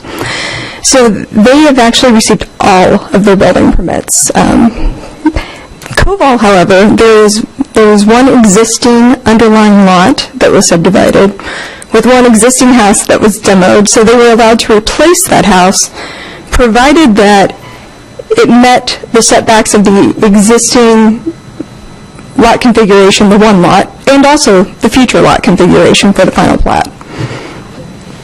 So to derive from that then, when the final long plat is complete for Koval, the community, the neighborhood can expect to see probably a significant increase in acceleration of the building. I guess I would probably wait for the Koval maybe. I think the developer might be able to speak to that. So the community knows what to expect. Thanks. Benson? Yeah, I'm just going to follow up on Deputy Mayor Britwin's question regarding hours. And so there is no set hours at this point. So you mentioned that from Monday through Friday they could actually do the construction from 8 a.m. to 10 p.m.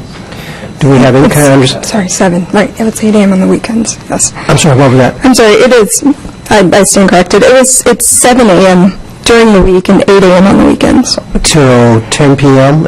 on weekdays? Is that during the right? week, yes. So is that really what... Do we have any understanding what Connors is going to be doing as far as construction? What hours they're actually going to be working? Because, frankly, if I was a neighbor, I would be a little annoyed if construction was going on up to 10 p.m., but that's what our ordinance currently allows. That's correct. Is there any understanding? I know Connors is here now, so I don't know if they could speak to that. 6? Yeah. Yeah, well, that's... I'm looking around for any staff folks who say there's a certain protocol we need to proceed with here. And If a council member asks a question, they can ask of anybody. all right, yeah, please step forward. Jim Bird with Connor Homes, and generally we are off the site at 4 or 5, but some of the crews would be working could be expected to work till 6 o'clock, and when we start doing drywall and painting, and quiet inside stuff, 6 o'clock, something like that. But I wouldn't expect anybody there till 10. Okay, great, thanks, sir. Thank you. Other questions? Seeing none, I would hope for a motion.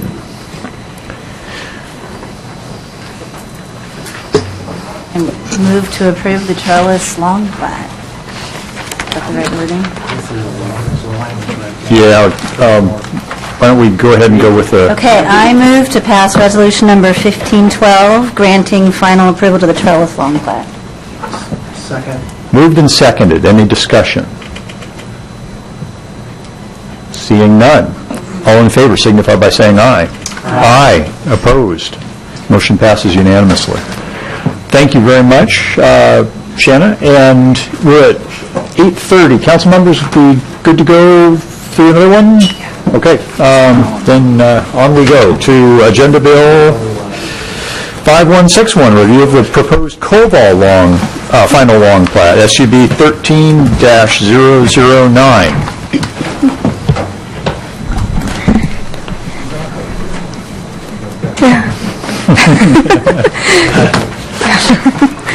This is the only time. The only paper date. So our second final long plat of the evening is the Koval long plat. This is Shanna Restel again. And this is under project number SUB 13-009. This particular site is located upon what is, I believe, colloquially known as Snake Hill. And I will avoid explaining this process again. This slide probably looks familiar. Another quick reminder that the council's purview applicable state and local regulations and the preliminary plat conditions.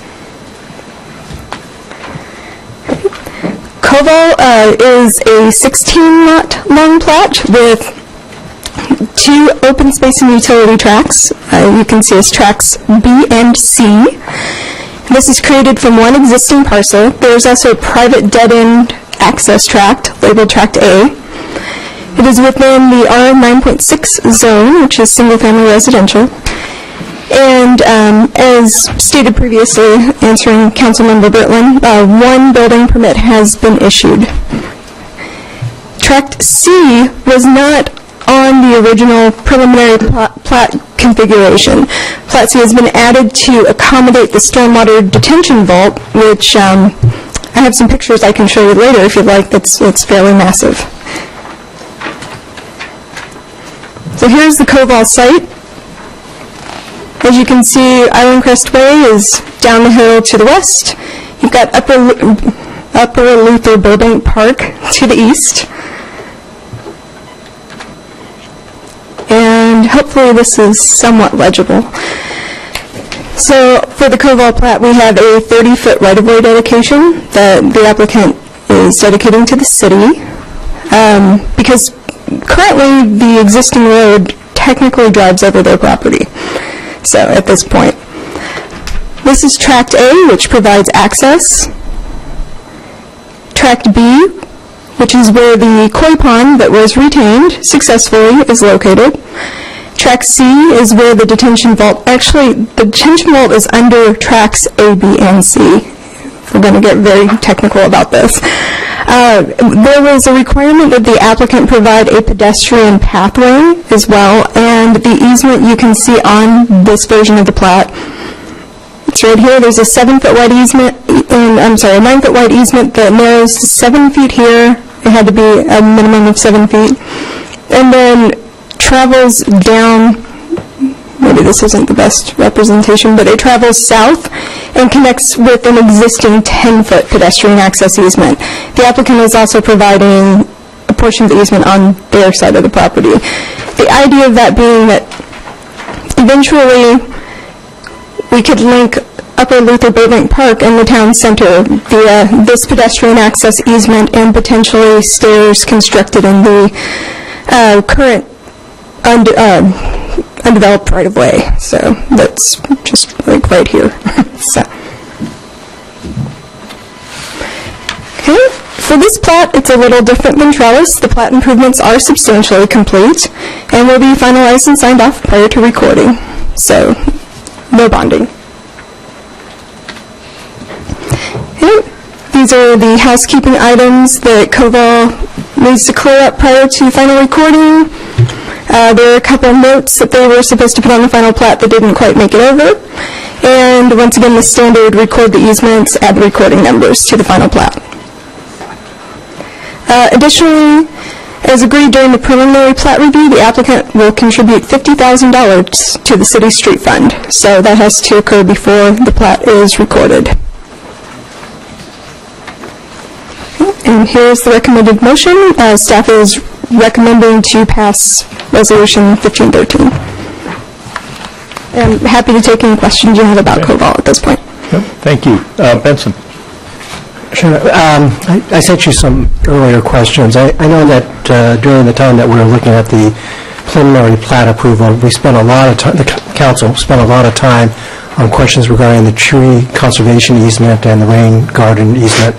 Can you elaborate on the status of that? And more importantly, there was concerns about the enforceability of those easements and what happens if the HOA doesn't do so, whether or not the city could step in. Sure, absolutely. So the city attorney's office has had the opportunity to review the CCNRs and the tree conservation easements.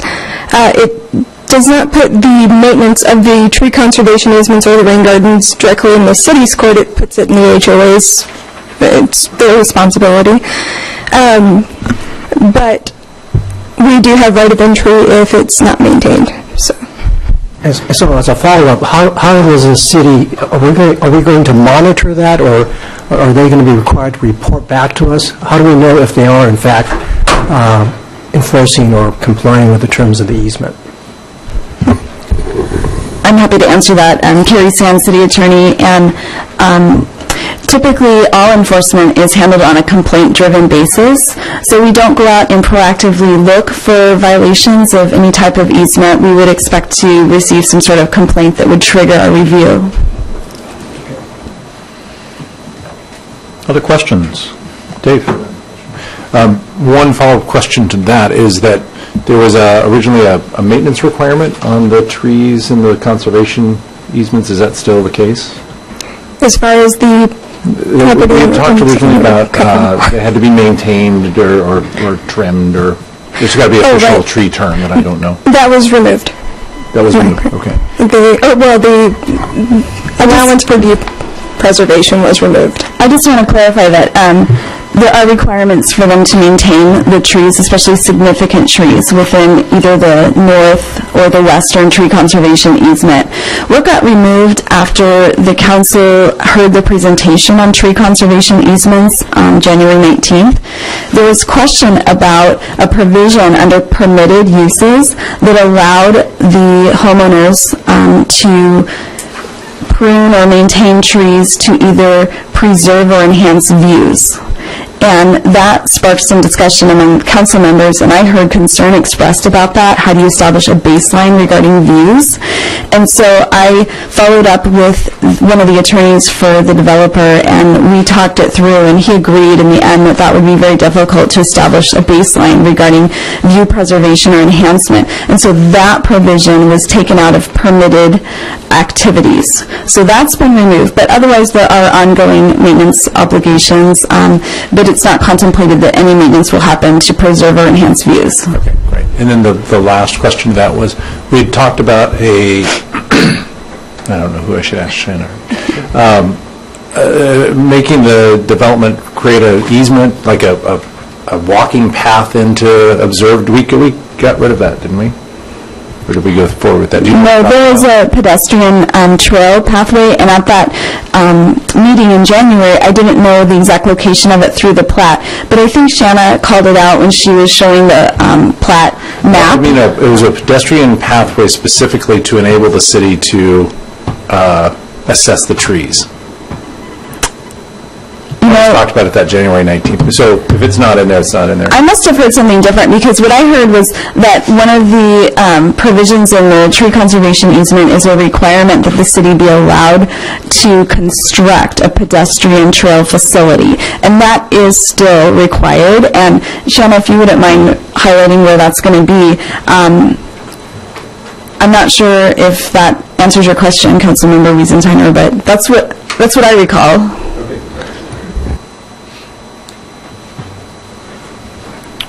Okay, so you're set? Okay, Wendy, and then Dan. Thank you for that, Shauna. I wonder if you could tell me a little bit more about the $50,000 trail that goes down 84th to 39th? That sounds cool. Actually, the city engineer is coming up. For the record, Patrick Yamashita, your city engineer. The $50,000 was one of the plat conditions, and it was to be applied towards a city project that was already in the 6-year transportation improvement program. And the Parks Department actually built the gravel trail last year along 84th. And it runs from about, I think, 39th north to the south end of Upper Luther Burbank Park to connect to the trail there. So that'll be great for the elementary school coming in. That was part of the thinking. Well done. Dan? So maybe this is more for Carrie. I'm a little confused. Looking at this plat, you've got there's two tree conservation areas. One is the area along, I guess it's the west boundary, which is more of the steep slope area. And then there's the tree conservation area in the middle of the plat, which starts all the way at the north boundary and sort of works its way all the way to the south boundary. And it looks like the one in the middle is referred to in note 20 of the plat, which talks about a separate recorded easement. But the one along the north boundary is referred to in note 6 of the plat, which is covered instead in the declaration rather than in a filed easement. And I mention it only because, as you recall, one of the issues we talked about last time when we talked about easements was including provision which precludes any amendment to the easement without the approval of the city. And I assume that would be the case on the one that's referred to in note 20, but I'm having a hard time understanding how that happens if it's actually covered in the declarations versus in a separate easement. So to clarify, the tree conservation easement to the north only overlaps lots 3 and 10. So it's the back side of both of those lots. And it ends actually before it gets to lots 9 and 4. And so what you're seeing that goes to the south in a narrower width, I can't read it from here, but it goes to the south, it's intersected by the private access road, and it continues southward to the southern boundary of the plat. That's actually a drainage easement. So the northern tree conservation easement doesn't extend all the way to the southern edge of the plat. Okay. So note 20 on the plat pertains to the tree conservation easements both north and west. And with west, if you look at west, there's a conflict at the bottom with the public utility easement that goes along, it traverses the entire southern boundary of the plat.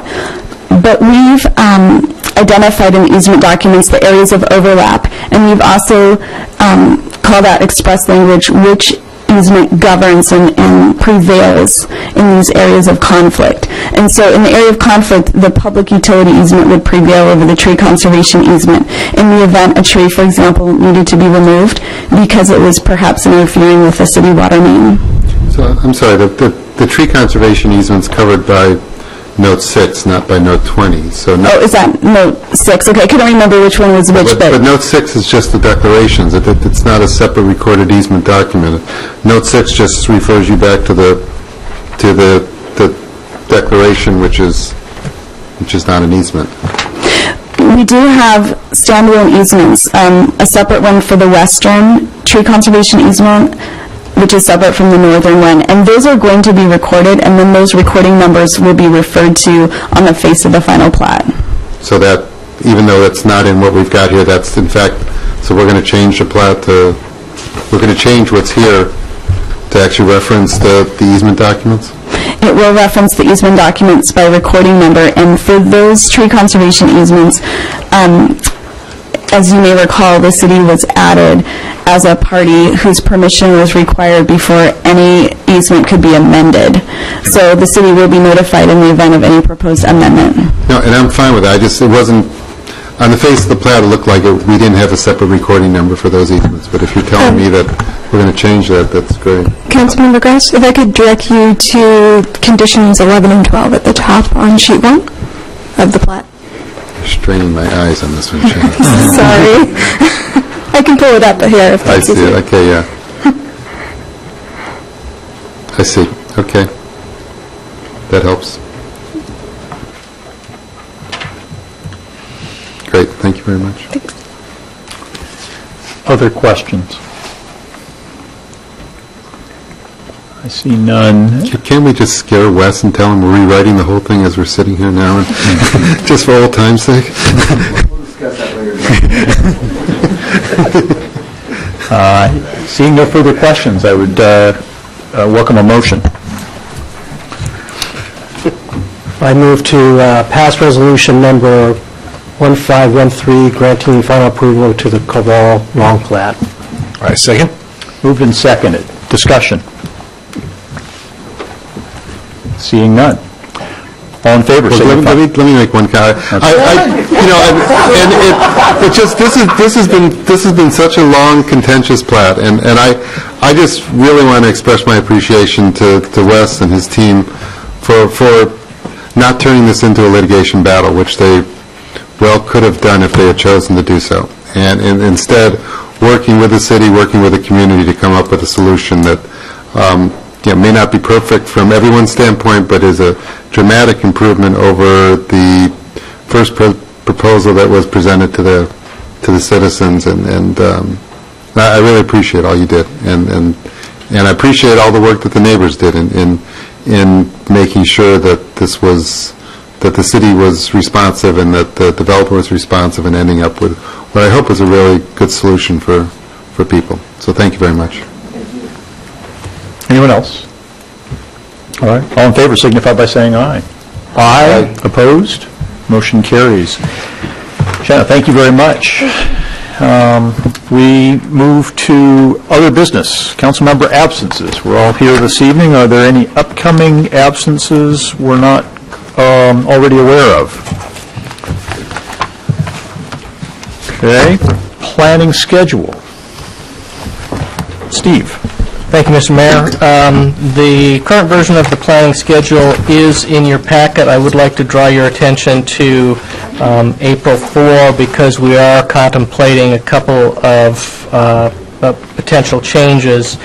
The Island Crest Park Field Improvement and Groveland Beach Park renovation projects will probably be converted from a study session item into a regular business item because we are anticipating an executive session earlier in that night. And so that will probably occur at 5 p.m. But we will be updating this, and it will come back out to you in your next packet. Executive session will be at 5 p.m.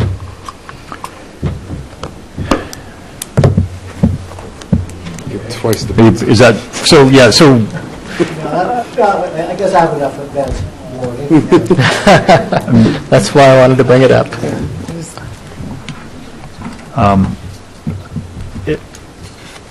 I know, Jeff, you're going to miss that Yes. date. You're traveling then, and I'm curious, are you potentially able to participate by phone in that? Sure. I have no idea. No, we can't do that. Monday. No, we can't do that. What No. session, yeah, I can't be at regular business. We don't have a No. procedure for doing phone participation. In an exec session? Yeah, we have been working with the council member, I believe, on some alternatives for Yes. making Giving sure input. he gets the same information and his input is relayed back to the council as well. Okay. Right. Okay. So Well, if it's possible to do that, If it's then. the topic I think you're talking about, I have a meeting set up. Okay. prior to departure. Okay, so you're all right for our honest living, earning council members, so for whom 5 o'clock may be... Narrows it down sharply. Does narrow it down sharply.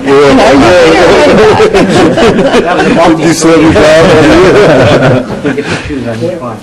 You said honest. And then please the lawyers out.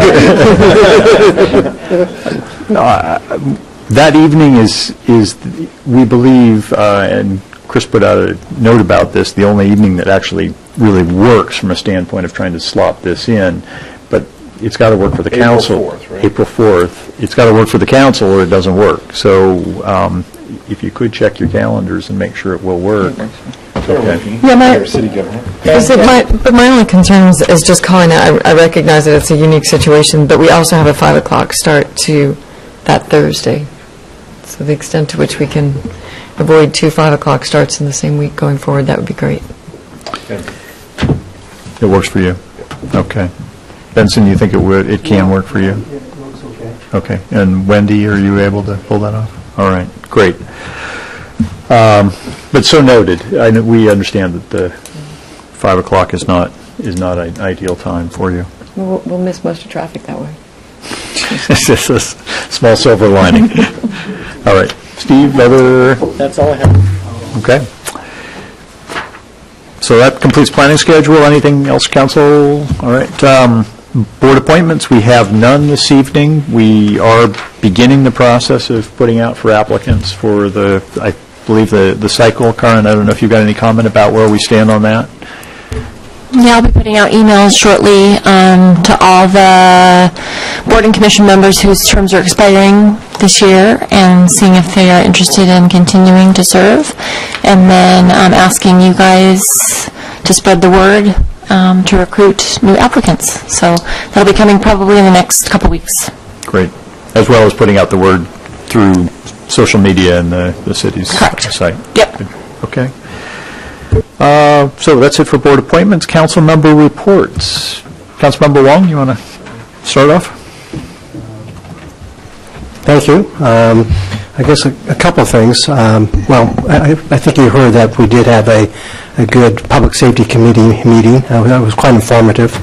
And so, again, just want to give a shout out to the police department and the fire department. I think they're doing a great job for our community.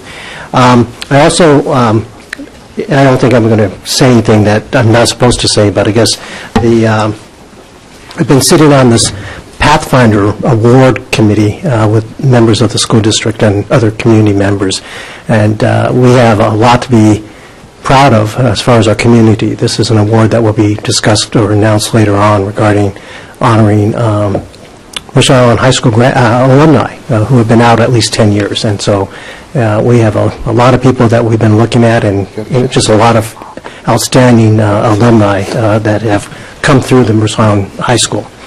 And then as far as other committees meetings I've attended, I sat in on the King County Regional Water Quality Committee meeting earlier this month.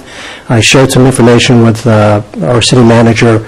There is a Waterworks Grants Committee that is operating right now, and they are basically, they've made some awards for 2015. They are looking sometime in 2016 to make other awards, and this is basically grants that are for communities, cities, and nonprofits that are focused on water quality, improving water quality. So, I'm hoping that maybe there's a project that the city's looking at, or maybe somebody in the community is looking at that might be eligible for one of these grants. They have about $2 million to give away for worthy projects. So again, that's later on this year. And then on Thursday, March 3, I attended this Healthy Youth Initiative Stakeholders meeting. It was a very interesting meeting. There's about 40 people that attended, and basically taking a look at the survey results from our Healthy Youth Initiative and trying to develop a community action plan. And so kudos to Cindy and other folks at the YFS, and there was also a number of students that participated in the organization and running of this stakeholders meeting, and so we're looking forward to continuing the dialogue and developing this community action plan. But the thing that my group looked at, which it was really interesting, was that of the survey results, 35% of the youth had felt that their parents provided a positive role model.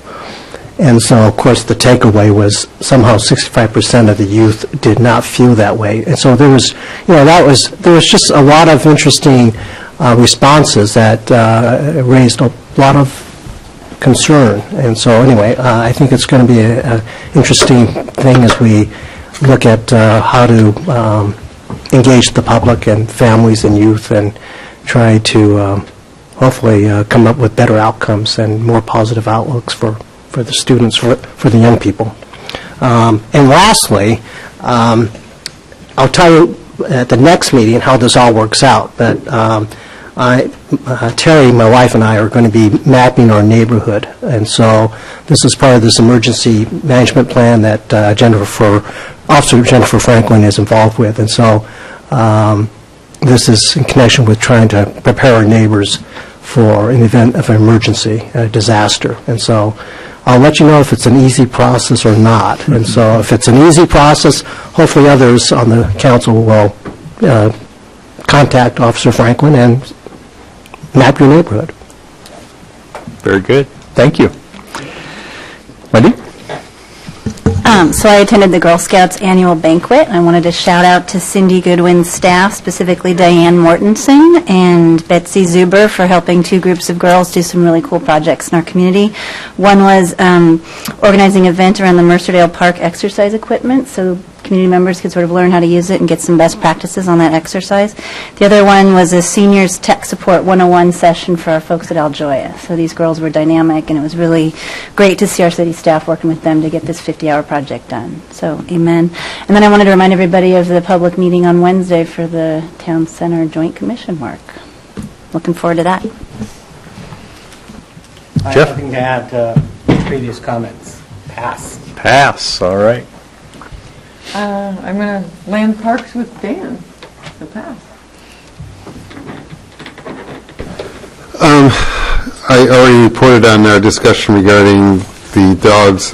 A couple of other points of significance that were covered by the Parks Committee. One is we got a very lengthy presentation on the Island Crest Park lights and ball field improvements project, as well as the Groveland Park beach improvements and pier, and that's, as Steve said, that's coming back to council. Bottom line is that it's a lot of money, and it's money that we don't have right now. So the council's going to have to make some decisions, some difficult decisions on what's going to be done and what's not going to be done. And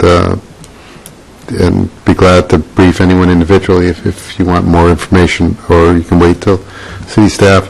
The other issue we covered were, I think some of you have seen emails regarding issues with the ball field user group and concerns raised about certain bug policies and whether they need to be reviewed.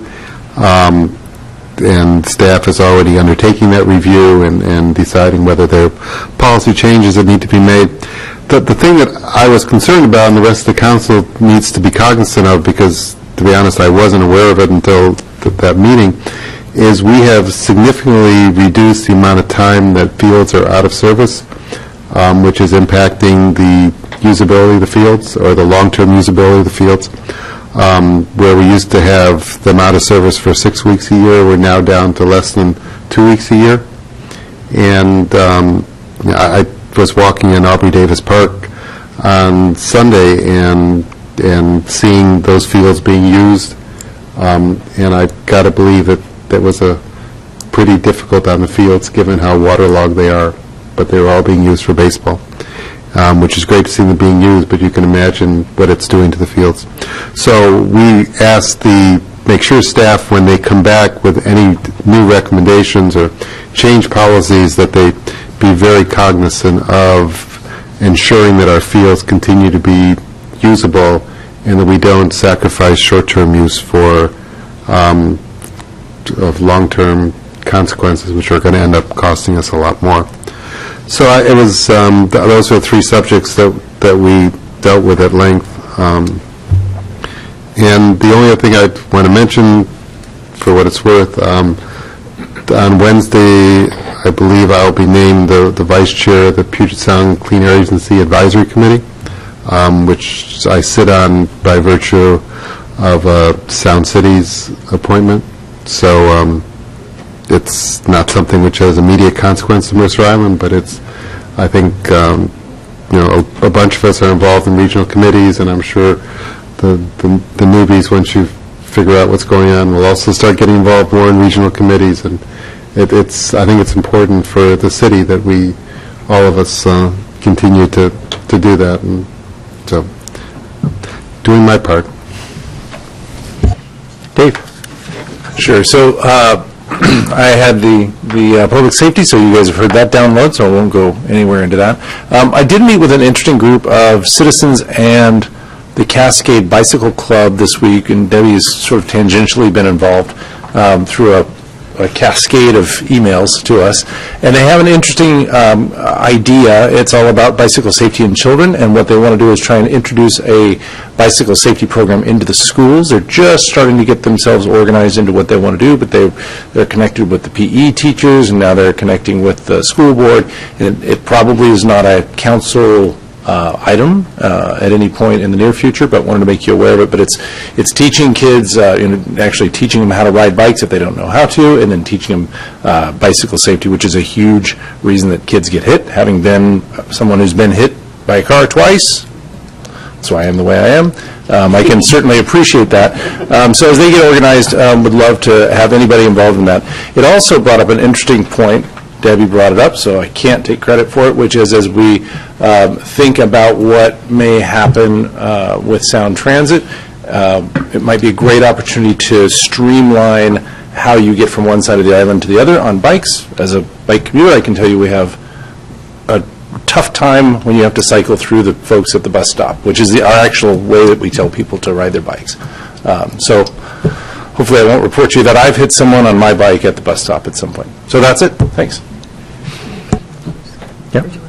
Well, the only thing I want to make is terrific that you're talking about bikes in schools. As two North Enders, I just would want to make sure you're both aware that there's a lot of difference in the way different schools handle this. And as a parent of kids who went to Lake Ridge does have the bike rodeo in the fall.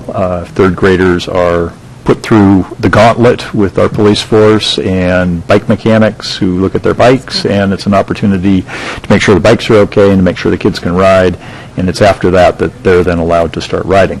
I think it's a great program. I've always thought made a lot of sense for other schools to pick that up too. Hasn't happened as far as I know so far, but throw that into the mix of things that you're talking about and thinking about as you're trying to promote this. You had something. Well, even I would have to pass on the credit because it was Jim Stanton who brought it up. The whole east-west, west-east opportunity, I would describe it as, because when you look at the potential work from the King County Sewer Project, which could potentially hit a portion of the I-90 path, to the work that is coming around the park and ride and or station design, to Parks and Rec, I think kind of constant evaluation and assessment of bike traffic that goes through the lid or around the lid, et cetera, that if we had a vision and a strategy, we have several opportunities to really make that effective and even utilize outside resources. So I'd just say it would have to be kudos there. There was also discussion, also acknowledging the north-south, about how we start to facilitate that whole commute north-south, but it was just more or less focused on the east-west right now, just given some of the regional projects going on. So that was the context. So I think we have a little work to do. I wish I had a perfect answer, but I think it's exciting. Wouldn't want to lose it. The only other part that I would raise, in addition to Dan's summary of the Parks and Rec meeting, is there was a short discussion about commuter parking at the community center. And so I would raise this as a point for community awareness. And while not super significant, I think, in terms of number, there have been instances where cars have been identified as park and ride commuters or transit commuters who are at the community center. And, of course, it's a very sensitive issue since they could well be island residents. But anticipating the closure of the South Bellevue Park and Ride, the general sense is that we need to have a policy, clear policy, both on the books and enforceable, that would address any increase or the point to which it became inhospitable to users of the community center. So my deepest request to the community is, please don't park at the community center.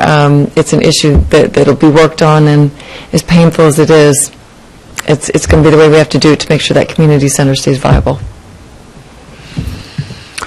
All right. For myself, along with several of you, attended a YTN fundraising dinner the other night, which was seemed to be a great success. And as Wendy, I think, pointed out, Town Center Public Input Committee, as one of you pointed out, Wednesday night. Please attend, citizens. I have been invited to participate in a meeting with EPA Director Gina McCarthy this Wednesday. Is something put together by local environmental groups, and so I'm going to be doing that. And then beyond that, I will be traveling again next week and handing the baton back off to the Deputy Mayor, although this time around I will be in country and much more accessible, so I won't be present, but phone and email will be continuously working. So that's all I've got. Anything else? Go to the order? No? With that, well, at an unusually early hour, we are adjourned. Thank you all.